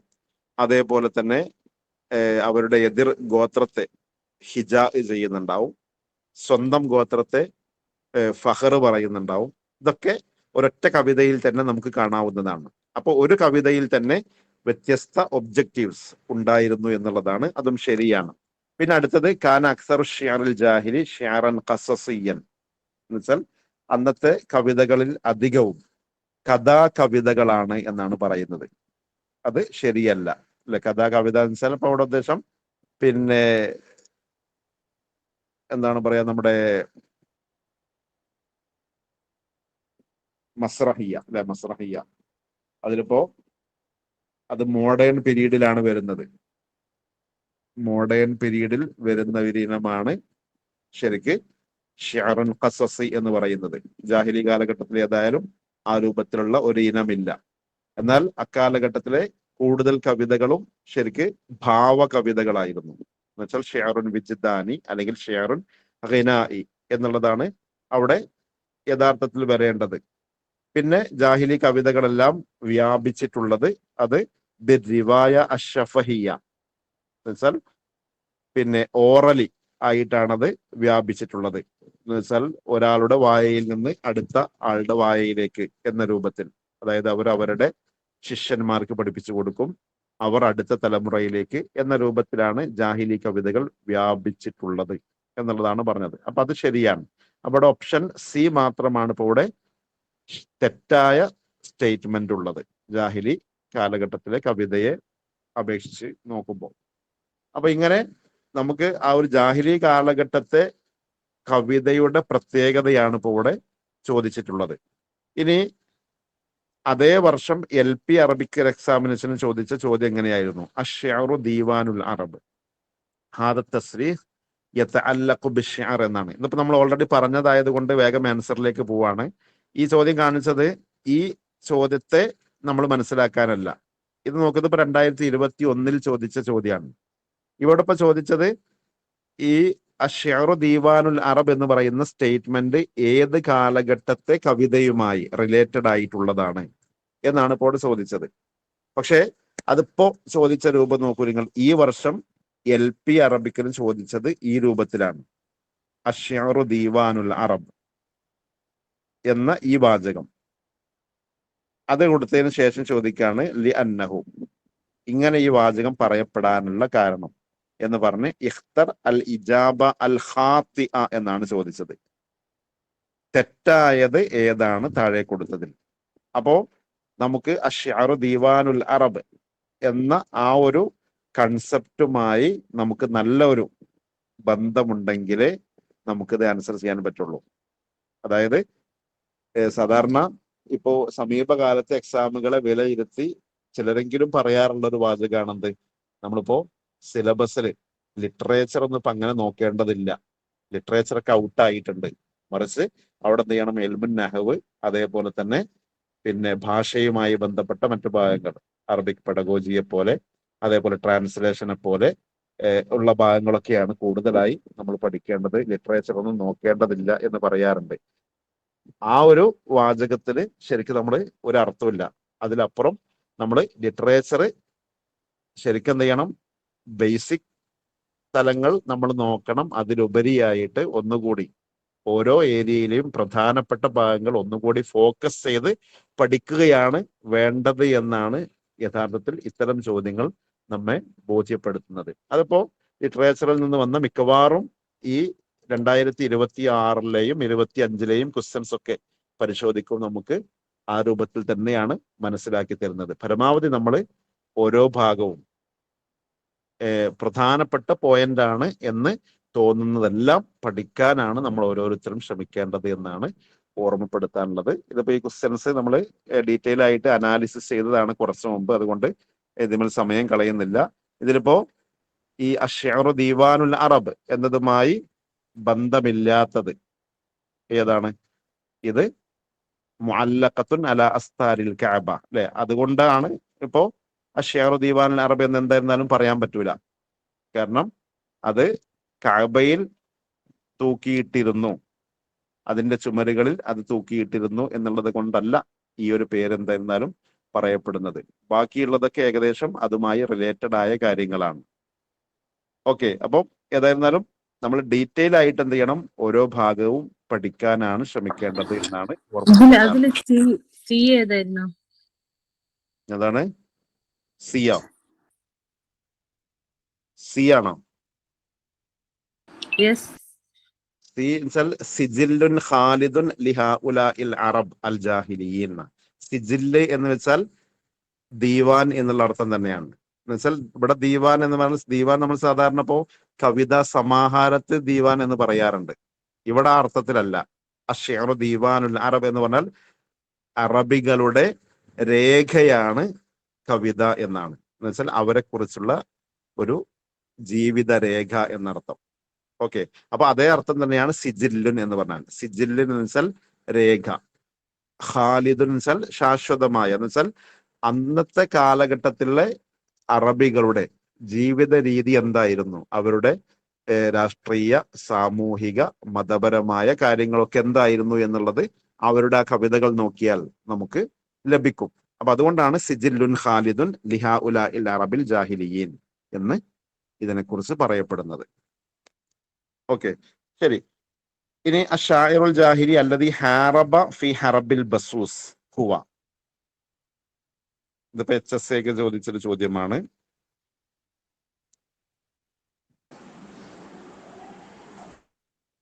അതായത് അന്നത്തെ കവിതകൾ അതേപോലെ തന്നെ മറ്റു സാഹിത്യ മേഖലകളൊക്കെ വ്യാപിക്കാൻ കാരണമായിട്ടുള്ള ചിലതുണ്ട്. അതിലിപ്പോ ഏറ്റവും പ്രധാനപ്പെട്ട ഒന്നാണെന്ത്, അന്നത്തെ അയ്യാമുൽ അറബ് എന്ന പേരിൽ അറിയപ്പെട്ടിട്ടുള്ള യുദ്ധങ്ങൾ. അപ്പൊ ആ യുദ്ധവുമായി റിലേറ്റഡ് ആയി വരുന്ന കുറച്ച് കവികളുണ്ട്. അതേപോലെ യുദ്ധവുമായി ബന്ധപ്പെട്ട് നമ്മൾ ഓർത്തു വെക്കേണ്ട പ്രധാനപ്പെട്ട ചില പോയിന്റ്സ് നമ്മൾ എന്തായിരുന്നാലും പഠിച്ചു വെക്കണം. അതൊക്കെ സിമ്പിൾ ആണ്, എന്നാലും എപ്പോഴും ചോദിക്കാറുള്ളതാണ്. ഇതിപ്പോ HSA ചോദിച്ചതാണ്. ഇതേപോലെ UP LP എക്സാമിനേഷനൊക്കെ ചോദ്യം വന്നിട്ടുണ്ട്. ഓക്കെ, മുഹൽ ഇബ്നു റബീഅയാണ് ഈ ഒരു ഹറബുൽ ബസൂസുമായി റിലേറ്റഡ് ആയിട്ടുള്ള ജാഹിലി കവി. മാത്രമല്ല അതിലെ ഹീറോ കൂടിയാണ് അദ്ദേഹം, അല്ലെ? മുഹൽ ഇബ്നു റബീഅ എന്ന് വെച്ചാൽ അദ്ദേഹത്തിന്റെ പേര് അദിയ് ഇബ്നു റബീഅ എന്നാണ്. അദിയ് ഇബ്നു റബീഅ. ഇദ്ദേഹത്തിന്റെ സഹോദരൻ കുലൈബ് ഇബ്നു റബീഅ എന്നാണ്. കുലൈബ് ഇബ്നു വാഇൽ എന്ന പേരിൽ അറിയപ്പെട്ടിട്ടുള്ള ആളാണ് കുലൈബ് വാഇൽ. മാത്രല്ല അദ്ദേഹം വധിക്കപ്പെട്ടു. കുലൈബ്, ഈ കുലൈബ് വധിക്കപ്പെട്ടപ്പോൾ തന്റെ സഹോദരനായ ഈ കുലൈബിനെ റിസാ ചെയ്താണ് ഇദ്ദേഹം ഏറ്റവും അധികം പ്രസിദ്ധി നേടിയിട്ടുള്ളത്. ആര്? മുഹൽ ഇബ്നു റബീഅ എന്ന് വെച്ചാൽ അദ്ദേഹം ഒരു ലെങ്തി ആയിട്ടുള്ള കവിത ആദ്യമായി എഴുതിയ ആൾ എന്ന പേരിൽ അറിയപ്പെട്ട ആളാണ്. അത് ഈ ഒരു കുലൈബിന്റെ വിഷയത്തിലാണ് എഴുതിയത്. മറസിയ അലാ അഖീഹി കുലൈബ്. ഡീറ്റെയിൽ ആയിട്ട് നിങ്ങൾക്ക് പിന്നീട് പഠിക്കാന്നുള്ളത് കൊണ്ടാണ് ഡീറ്റെയിൽ ആയിട്ട് പറയാത്തത്. ജസ്റ്റ് ഒന്ന് മനസ്സിലാക്കി വെച്ചാൽ മതി. അപ്പോ ഇദ്ദേഹമാണ് ഈ ഹർബുൽ ബസൂസിലെ ബത്തുല് ഹീറോ എന്ന പേരിൽ അറിയപ്പെട്ടിട്ടുള്ളത്. ഹർബുൽ ബസൂസ് എന്ന് പറയുന്നത് ബക്കറും തഗലബും തമ്മിൽ നടന്നിട്ടുള്ള യുദ്ധമാണ്. അപ്പൊ അതുമായി ബന്ധപ്പെട്ട ഒരു ചോദ്യം നോക്കൂ. LP 2024 ചോദിച്ചതാണത്. വഖഅത്ത് ഹർബുൽ ബസൂസ് ബൈനൽ ഖബീലത്തൈൻ. രണ്ട് കബീലകൾ തമ്മിലാണ് ഹർബുൽ ബസൂസ് നടന്നിട്ടുള്ളത്. ഏതൊക്കെ കബീലകൾ തമ്മിലാണത്? ഓക്കെ, ഓപ്ഷൻ A ആണ്, തഗലബ്, ബക്കർ. അതൊക്കെ ഓൾറെഡി നമ്മൾ നേരത്തെയൊക്കെ പഠിച്ചതായിരിക്കും. അതൊന്നുകൂടി എന്ത് ചെയ്താൽ മതി, ശരിക്കും ഒന്നുകൂടി നല്ലൊരു നോട്ടൊക്കെ ഉണ്ടാക്കി എങ്ങനെ ചോദ്യം വന്നാലും മാറിപ്പോവാത്ത രൂപത്തിൽ നമ്മൾ പഠിച്ചു വെച്ചാൽ മതി. ഇനിയിപ്പോ ഇവിടെ തന്നെ ഓപ്ഷൻ C അബ്സ് ദുബിയാൻ ഉണ്ട് അല്ലെ? അപ്പൊ അതും നമ്മുടെ മനസ്സിലേക്ക് അപ്പൊ തന്നെ വരണം. അവർ തമ്മിൽ നടന്നൊരു യുദ്ധം ഉണ്ട്. ഏതാണത്? അബ്സും ദുബിയാനും തമ്മിൽ നടന്ന യുദ്ധം ഹർബു ദാഹിസ് വൽ ഖബ്റാ. അതെ, ദാഹിസ് വൽ ഖബ്റാ. അപ്പൊ ആ ദാഹിസ് വൽ ഖബ്റാ ഇപ്പോ ലാസ്റ്റ് കഴിഞ്ഞ സെറ്റ് എക്സാമിനേഷന് ചോദിച്ചത് അതിന്റെ മറ്റൊരു പേരായിരുന്നു. അതേതാണ്? ഹർബു ദാഹിസ് വൽ ഖബ്റാ മറ്റൊരു പേര്. അതെ, ഹർബു സിബാഖ് എന്നാണ് അതിന്റെ മറ്റൊരു പേര്. ദാഹിസ് വൽ ഖബ്റാ അല്ലെങ്കിൽ ഹർബു സിബാഖ്. അപ്പൊ ഇതേപോലെ നമുക്കിപ്പോ ജാഹിലി കാലഘട്ടത്തിലെ പ്രധാനപ്പെട്ട യുദ്ധങ്ങൾ എന്ന് പറയുന്നത് ഈ 4 സാധാരണ എപ്പോഴും ചോദിക്കാറുള്ളത്. ഇതുമായി റിലേറ്റഡ് ആയി എന്തെങ്കിലും ഒരു ഭാഗമാണ് ചോദിക്കുക. ഹർബുൽ ബസൂസ്, അതേപോലെ ദാഹിസ് വൽ ഖബ്റാ, ഹർബുൽ ഫിജാർ, ഹർബുൽ ദീഖാർ. ഇതുവരെ വന്ന മൊത്തം അറബിക് കോമ്പറ്റീവ് എക്സാമുകളിൽ ചോദിച്ച ചില യുദ്ധങ്ങളാണ് ഇപ്പൊ ഈ പറഞ്ഞിട്ടുള്ളത്. ചോദ്യങ്ങളിൽ വന്ന ചില യുദ്ധങ്ങൾ. ഓക്കെ, ഇതുമായി റിലേറ്റഡ് ആയിട്ട് ഡീറ്റെയിൽ ആയിട്ട് ഇൻഷാല്ലാ നമുക്ക് പിന്നീട് പഠിക്കാം. ഓക്കെ, ഇനിയിപ്പോൾ മുഅല്ലഖയുമായി ബന്ധപ്പെട്ട ഒരു ചോദ്യമാണ് ഇപ്പൊ ഇത്. ഇതും LP അറബിക്കിൽ ചോദിച്ചൊരു ചോദ്യമാണ്. ഇനി അതേപോലെ വേറൊരു ചോദ്യം ഇപ്പോ തൊട്ടടുത്ത് നമുക്ക് വരുന്ന ഒരു കാലഘട്ടമാണ് ഇത് മുഖ്തറമുൻ കാലഘട്ടം അല്ലെ? മുഖ്തറമുൻ കവികൾ. അപ്പൊ ഈ മുഖ്തറമുൻ കവികളുമായി ബന്ധപ്പെട്ട് സാധാരണ എപ്പോഴും ചോദ്യം വരാറുണ്ട്. അതിലിപ്പോ തുമാലിർ ബിൻത് അംർ എന്ന് പറയുന്നത് നമുക്കറിയാം ഹൻസ ആണ്. അപ്പൊ അവര് പ്രസിദ്ധി നേടിയിട്ടുള്ളത് അവരുടെ 2 സഹോദരന്മാരെ റിസാ ചെയ്തിട്ടാണ് പ്രസിദ്ധി നേടിയിട്ടുള്ളത്. അപ്പൊ ആ 2 സഹോദരന്മാരിൽ മിക്കവാറും എല്ലാവർക്കും അറിയുന്ന പേരായിരിക്കും ഏത്? സ്വഹർ എന്ന് പറയുന്നത്. അപ്പൊ സ്വഹറിന്റെ പേര് അല്ല അവിടെ ചോദിച്ചത്, മറിച്ച് രണ്ടാമത്തെ ആൾ ആരാണെന്നാണ് ചോദിച്ചിട്ടുണ്ടായിരുന്നത്. അതെ, മുആവിയയാണ്. ഓപ്ഷൻ ഡി ആണ്. ഓക്കെ. അപ്പൊ ഈ ഒരു ഏരിയയിൽ നിന്നും മിക്കവാറും ചോദ്യം വരാറുണ്ട്. ഇതിപ്പോ 2024 ചോദിച്ചതാണ്. എന്നാൽ 2023 വേറൊരു ചോദ്യം വന്നത് നമ്മുടെ ജാഹിലി കാലഘട്ടത്തിൽ പ്രസിദ്ധനായ ഒരു കവിയുടെ കവിതയിലെ ഒരു വരിയാണ് ഇവിടെ കൊടുത്തിട്ടുള്ളത്, അല്ലെ? അതെ, ഇംറുൽ ഖൈസിന്റെ മുഅല്ലഖയിലെ വരിയാണ്. അപ്പോ അത് അറിയുന്ന ആളുകൾക്ക് പെട്ടെന്ന് എന്ത് ചെയ്യാൻ പറ്റും? ഇതിന്റെ ബഹർ വേർതിരിക്കാൻ പറ്റും. നമുക്കിപ്പോ അത് ജാഹിലി ലിറ്ററേച്ചറുമായി ബന്ധപ്പെട്ടും പഠിക്കാവുന്നതാണ്. അതോടൊപ്പം ഇൽമുൽ അറൂദുമായി ബന്ധപ്പെട്ടും നമുക്ക് കണക്ട് ചെയ്യാവുന്ന ഒരു ചോദ്യമാണിത്. ഇൽമുൽ അറൂദ് എന്ന് പറയുമ്പോൾ അറബിക് കവിതാ ശാസ്ത്രമാണ്. മിക്കവാറും നമുക്ക് എക്സാമുകൾക്ക് വരാറുള്ളത് പരിചയമുള്ള അല്ലെങ്കിൽ പ്രശസ്തരായ കവികളുടെ കവിതകളാണ് ചിലപ്പോൾ മിക്കവാറും വരാറുള്ളത്. ചിലപ്പോൾ അതല്ലാത്തതും വരും. അപ്പോ അതിനൊക്കെ നമുക്ക് ഏറ്റവും സഹായകമാവുക നിങ്ങൾ ലിറ്ററേച്ചർ പഠിക്കുമ്പോൾ തന്നെ അതിൽ പ്രധാനപ്പെട്ട കവികളുടെ കവിതകൾ പരമാവധി എന്ത് ചെയ്യുക, ചൊല്ലിപ്പഠിക്കുന്ന രൂപം തന്നെ ഉണ്ടാക്കിയെടുക്കുക. എന്നാൽ നമുക്ക് പിന്നെ അതേ ട്യൂണിൽ വരുന്ന, അതേ ബഹറിൽ വരുന്ന ഏത് കവിത വന്നാലും ജസ്റ്റ് ആ എക്സാം ഹാളിൽ ആ ക്വസ്റ്റ്യൻ ഒന്ന് ഒരു 2 തവണ എന്ത് ചെയ്യുക, ഒന്ന് വായിച്ചു നോക്കുക. എന്നിട്ട് നമുക്ക് കഴിയുന്ന രൂപത്തിൽ നമ്മളൊന്ന് പാടി നോക്കിയാൽ, നമ്മൾ ഇതേ രൂപത്തിൽ പാടി ശീലിച്ച ഒരു അനുഭവം ഉണ്ടെങ്കിൽ, അല്ലെങ്കിൽ ആ ഒരു എക്സ്പീരിയൻസ് നമുക്കുണ്ടെങ്കിൽ ഒരു സംശയമില്ല, നമുക്ക് 4 ഓപ്ഷനെ ഇവിടെ നോക്കാണ്ടാവുള്ളൂ. അല്ലെ? ഇപ്പൊ ഇവിടെ ആണെങ്കിൽ വാഫിർ, മുത്തദാറക്ക്, ബസീത്ത്, തൊവീല്. അപ്പൊ ഈ 4ന്റെയും വസ്ന് മാത്രം ജസ്റ്റ് ഒന്ന് നമുക്ക് പാടി നോക്കിയാൽ തന്നെ നമുക്ക് ഇത്തരം ചോദ്യങ്ങൾ അറിയാത്ത വരിയാണെങ്കിലും നമുക്ക് എന്ത് ചെയ്യാൻ പറ്റും? അതിന്റെ ബഹർ വേർതിരിക്കാൻ പറ്റും. ഇൻഷാ അല്ലാഹ് അതൊക്കെ ഡീറ്റെയിൽ ആയിട്ട് നമുക്ക് പിന്നീട് പഠിക്കാം. ഏതായാലും ഇവിടെ ഇപ്പോ ഇംറുൽ ഖൈസിന്റെ മുഅല്ലഖയിൽപ്പെട്ട വരിയായത് കൊണ്ട് അത് തൊവീൽ എന്ന ബഹറിൽ വരുന്നതാണ്. അതൊക്കെ ഡീറ്റെയിൽ ആയിട്ട് നമുക്ക് പിന്നീട് പഠിക്കാം. പിന്നെ ഇത് കണ്ടോ, ഇതിപ്പോ 2023 തന്നെ നടന്ന ഒരു എക്സാമിനേഷന് ചോദിച്ച ചോദ്യമാണ്. ഇവിടെ ഇപ്പോ ജാഹിൽ അല്ല ഉമവി, അബ്ബാസി ഈ 2 കാലഘട്ടവുമായി ബന്ധപ്പെടുത്തി നമുക്ക് പറയാവുന്ന ഒരു ചോദ്യമാണ്. അതായത് ഇബ്നു മുഖഫ അദ്ദേഹം കൂടുതൽ കാലഘട്ടം കഴിച്ച് കൂട്ടിയിട്ടുള്ളത് ഉമവി കാലഘട്ടത്തിലാണ്. അബ്ബാസി കാലഘട്ടത്തിലെ ഒരു 10 വർഷം ആണ് അദ്ദേഹം ജീവിച്ചിട്ടുള്ളത്. പിന്നെ ബാക്കിയുള്ളവരെയൊക്കെ നമുക്ക് അബ്ബാസി കാലഘട്ടത്തിലായി പറയാം. അപ്പൊ അവിടെ ചോദ്യം വന്നത് നമുക്ക് ഏകദേശം ഈ 4 പേരെ കുറിച്ചും ചെറിയ ഒരു ധാരണ അവരുടെ ഗ്രന്ഥവുമായി ബന്ധപ്പെട്ടാണ് ഇപ്പോൾ ഇവിടെ ചോദ്യം ചോദിച്ചിട്ടുള്ളത്. ഇബ്നുൽ മുഖഫ, ജാഹിദ്, ഹരീരി, ഇബ്നു റുഷ്ദ്, ഇങ്ങനെ 4 പേരെ കൊടുത്തു. എന്നിട്ട് ഇപ്പുറത്ത് അവരുടെ ഗ്രന്ഥങ്ങൾ കൊടുത്ത് അത് യോജിപ്പിക്കാനാണ് പറഞ്ഞിട്ടുള്ളത്. ഓപ്ഷൻ ബി ആണ് കറക്റ്റ് ആൻസർ, അല്ലെ? അലിഫ് 3 എന്ന് വെച്ചാൽ ഇബ്നുൽ മുഖഫന്റെ അദബുൽ കബീർ, അൽ അദബുൽ കബീറും അതേപോലെ അൽ അദബു സ്വഗീറും അദ്ദേഹത്തിന്റെ വളരെ പ്രസിദ്ധമായ 2 ഗ്രന്ഥങ്ങളാണ്. പിന്നെ ജാഹിലിന്റേതാണ് ഏത്? കിതാബുൽ ഹയവാൻ. അപ്പൊ ഇത്തരം ചോദ്യങ്ങളിൽ പിന്നുള്ള സുഗന്ധം നമുക്ക് 1ഓ 2ഓ ഓപ്ഷൻ കിട്ടിയാൽ തന്നെ മിക്കവാറും ആൻസറിലേക്ക് പോവാൻ പറ്റും. പിന്നെ അടുത്തത് ഹരീരിയാണ്. ഹരീരിയുടേത് അൽ മഖാമാത്ത്. മഖാമാത്തിൽ നമുക്ക് പ്രധാനമായി 2 പേരാണ് നമ്മൾ എപ്പോഴും പഠിക്കാറുള്ളത്. ഒന്ന് അതിന്റെ റായിദായിട്ടുള്ള ആള് ബദിഉസ്സമാൻ അൽ ഹമദാനി. പിന്നെ അതിനുശേഷം തൊട്ട് താഴെ നമ്മൾ പഠിക്കുന്ന ആളാണ് ആര്? ഹരീരി. അപ്പൊ ഈ 2 പേരെ കുറിച്ച് നമ്മൾ ഡീറ്റെയിൽ ആയിട്ട് തന്നെ ഓർത്തു വെക്കണം. അതോടൊപ്പം മക്കാമയുടെ ശൈലിയിൽ എഴുതിയ പ്രധാനപ്പെട്ട ചില ആളുകളുണ്ട്, അവരെ കൂടി അതിനോടനുബന്ധമായിട്ട് നമ്മൾ പഠിച്ചു വെക്കുക. ഇപ്പൊ പ്രധാനപ്പെട്ട ചില വർക്കുകൾ മക്കാമയുടെ ശൈലിയിൽ എഴുതപ്പെട്ട വർക്കുകളുണ്ട് മോഡേൺ പീരീഡിൽ വരെ. ഇപ്പോ നമ്മുടെ ഹാഫിൽ ഇബ്രാഹിമിന് പോലും ഈ ഒരു മക്കാമയുടെ ശൈലിയിൽ എഴുതിയ കൃതിയുണ്ട്. ഏതാണത് ആർക്കെങ്കിലും അറിയുമെങ്കിൽ പറയാം. മക്കാമയുടെ ശൈലിയിൽ ഹാഫിൽ ഇബ്രാഹിം എഴുതിയ കൃതി ഏതാണ്?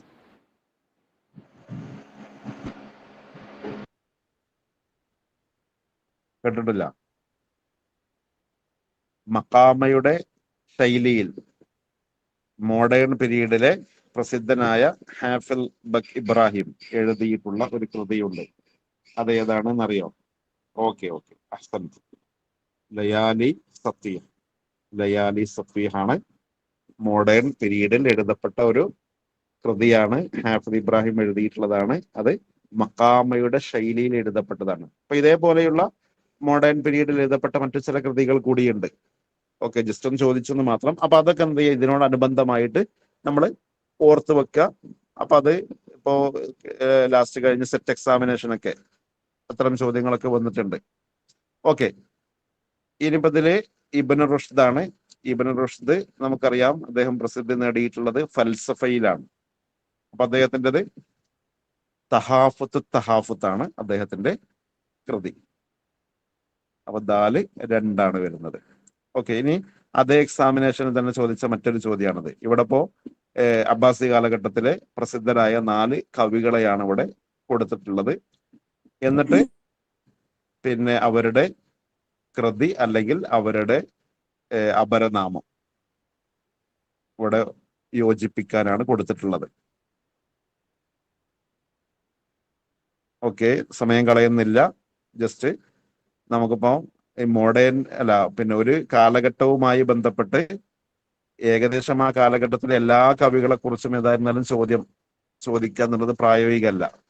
എന്നാലോ ഏകദേശം എല്ലാവരെയും ഉൾക്കൊള്ളിക്കാൻ പറ്റിയ ഒരു രൂപമാണ് ഇത്തരത്തിലുള്ള ചോദ്യം എന്ന് പറയുന്നത്. അപ്പൊ ഇത്തരം ചോദ്യങ്ങൾ ഇപ്പോ സമീപകാല എക്സാമുകളിലൊക്കെ സാധാരണ പിന്നെ വരാറുണ്ട്. ഒന്നുകിൽ എന്ത് ചെയ്യും, ഇപ്പോ ക്രിറ്റിസിസം ആണെങ്കിൽ ആ ക്രിറ്റിസിസത്തിലെ ഒരു 4 പേര് ഒരു ഭാഗത്തും അവരുടെ കൃതികൾ മറ്റൊരു ഭാഗത്തും കൊടുക്കും. അപ്പൊ എന്ത് ചെയ്യാൻ പറ്റും, ഒരു 4 പേരെ കുറിച്ച് ഒരു ചോദ്യത്തിൽ തന്നെ അവർക്ക് ഉൾക്കൊള്ളിക്കാൻ പറ്റും. അപ്പൊ അതിന് പിന്നെ നമ്മൾ എന്ത് ചെയ്യണം വെച്ചാൽ ആ 4 പേരെ കുറിച്ചും ശരിക്കും എന്ത് ചെയ്യണം, പഠിച്ചു വെക്കുക എന്നുള്ളതാണ്. അപ്പൊ ഓരോ കാലഘട്ടത്തെ കുറിച്ചും പരമാവധി നമ്മൾ എന്ത് ചെയ്യുക, പഠിക്കുക എന്നുള്ളതാണ് ഇത്തരം ചോദ്യങ്ങളൊക്കെ നേരിടാൻ നമുക്ക് ഏറ്റവും സഹായകമാവുക. ഇവിടെ ഇപ്പോ അബൂ നുവാസ് അദ്ദേഹം ഗസലുൽ മുദക്കർ എന്ന് വെച്ചാൽ പിന്നെ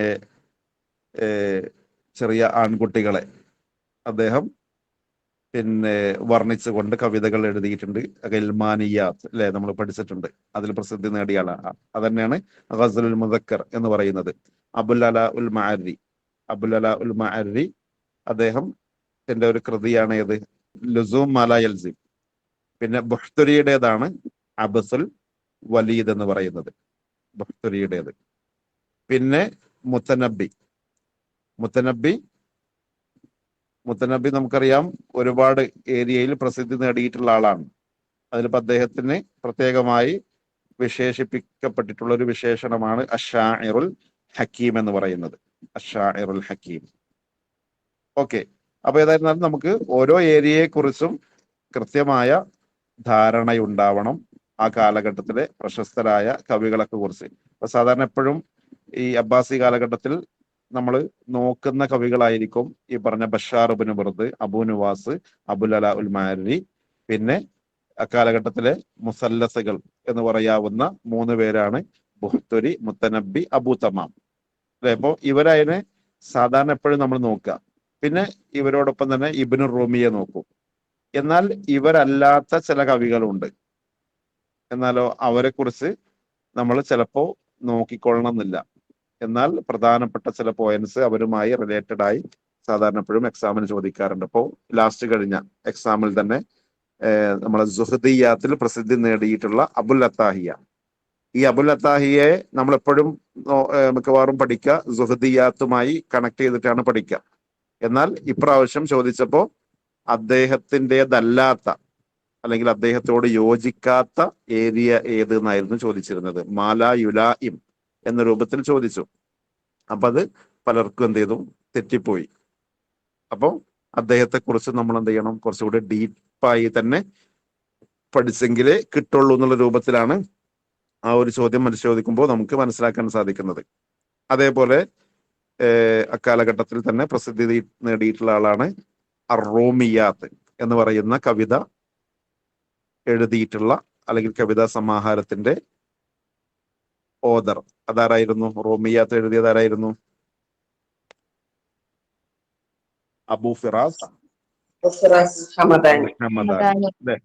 അപ്പൊ ഇവരൊക്കെ പ്രധാനപ്പെട്ട ആളുകളാണ്.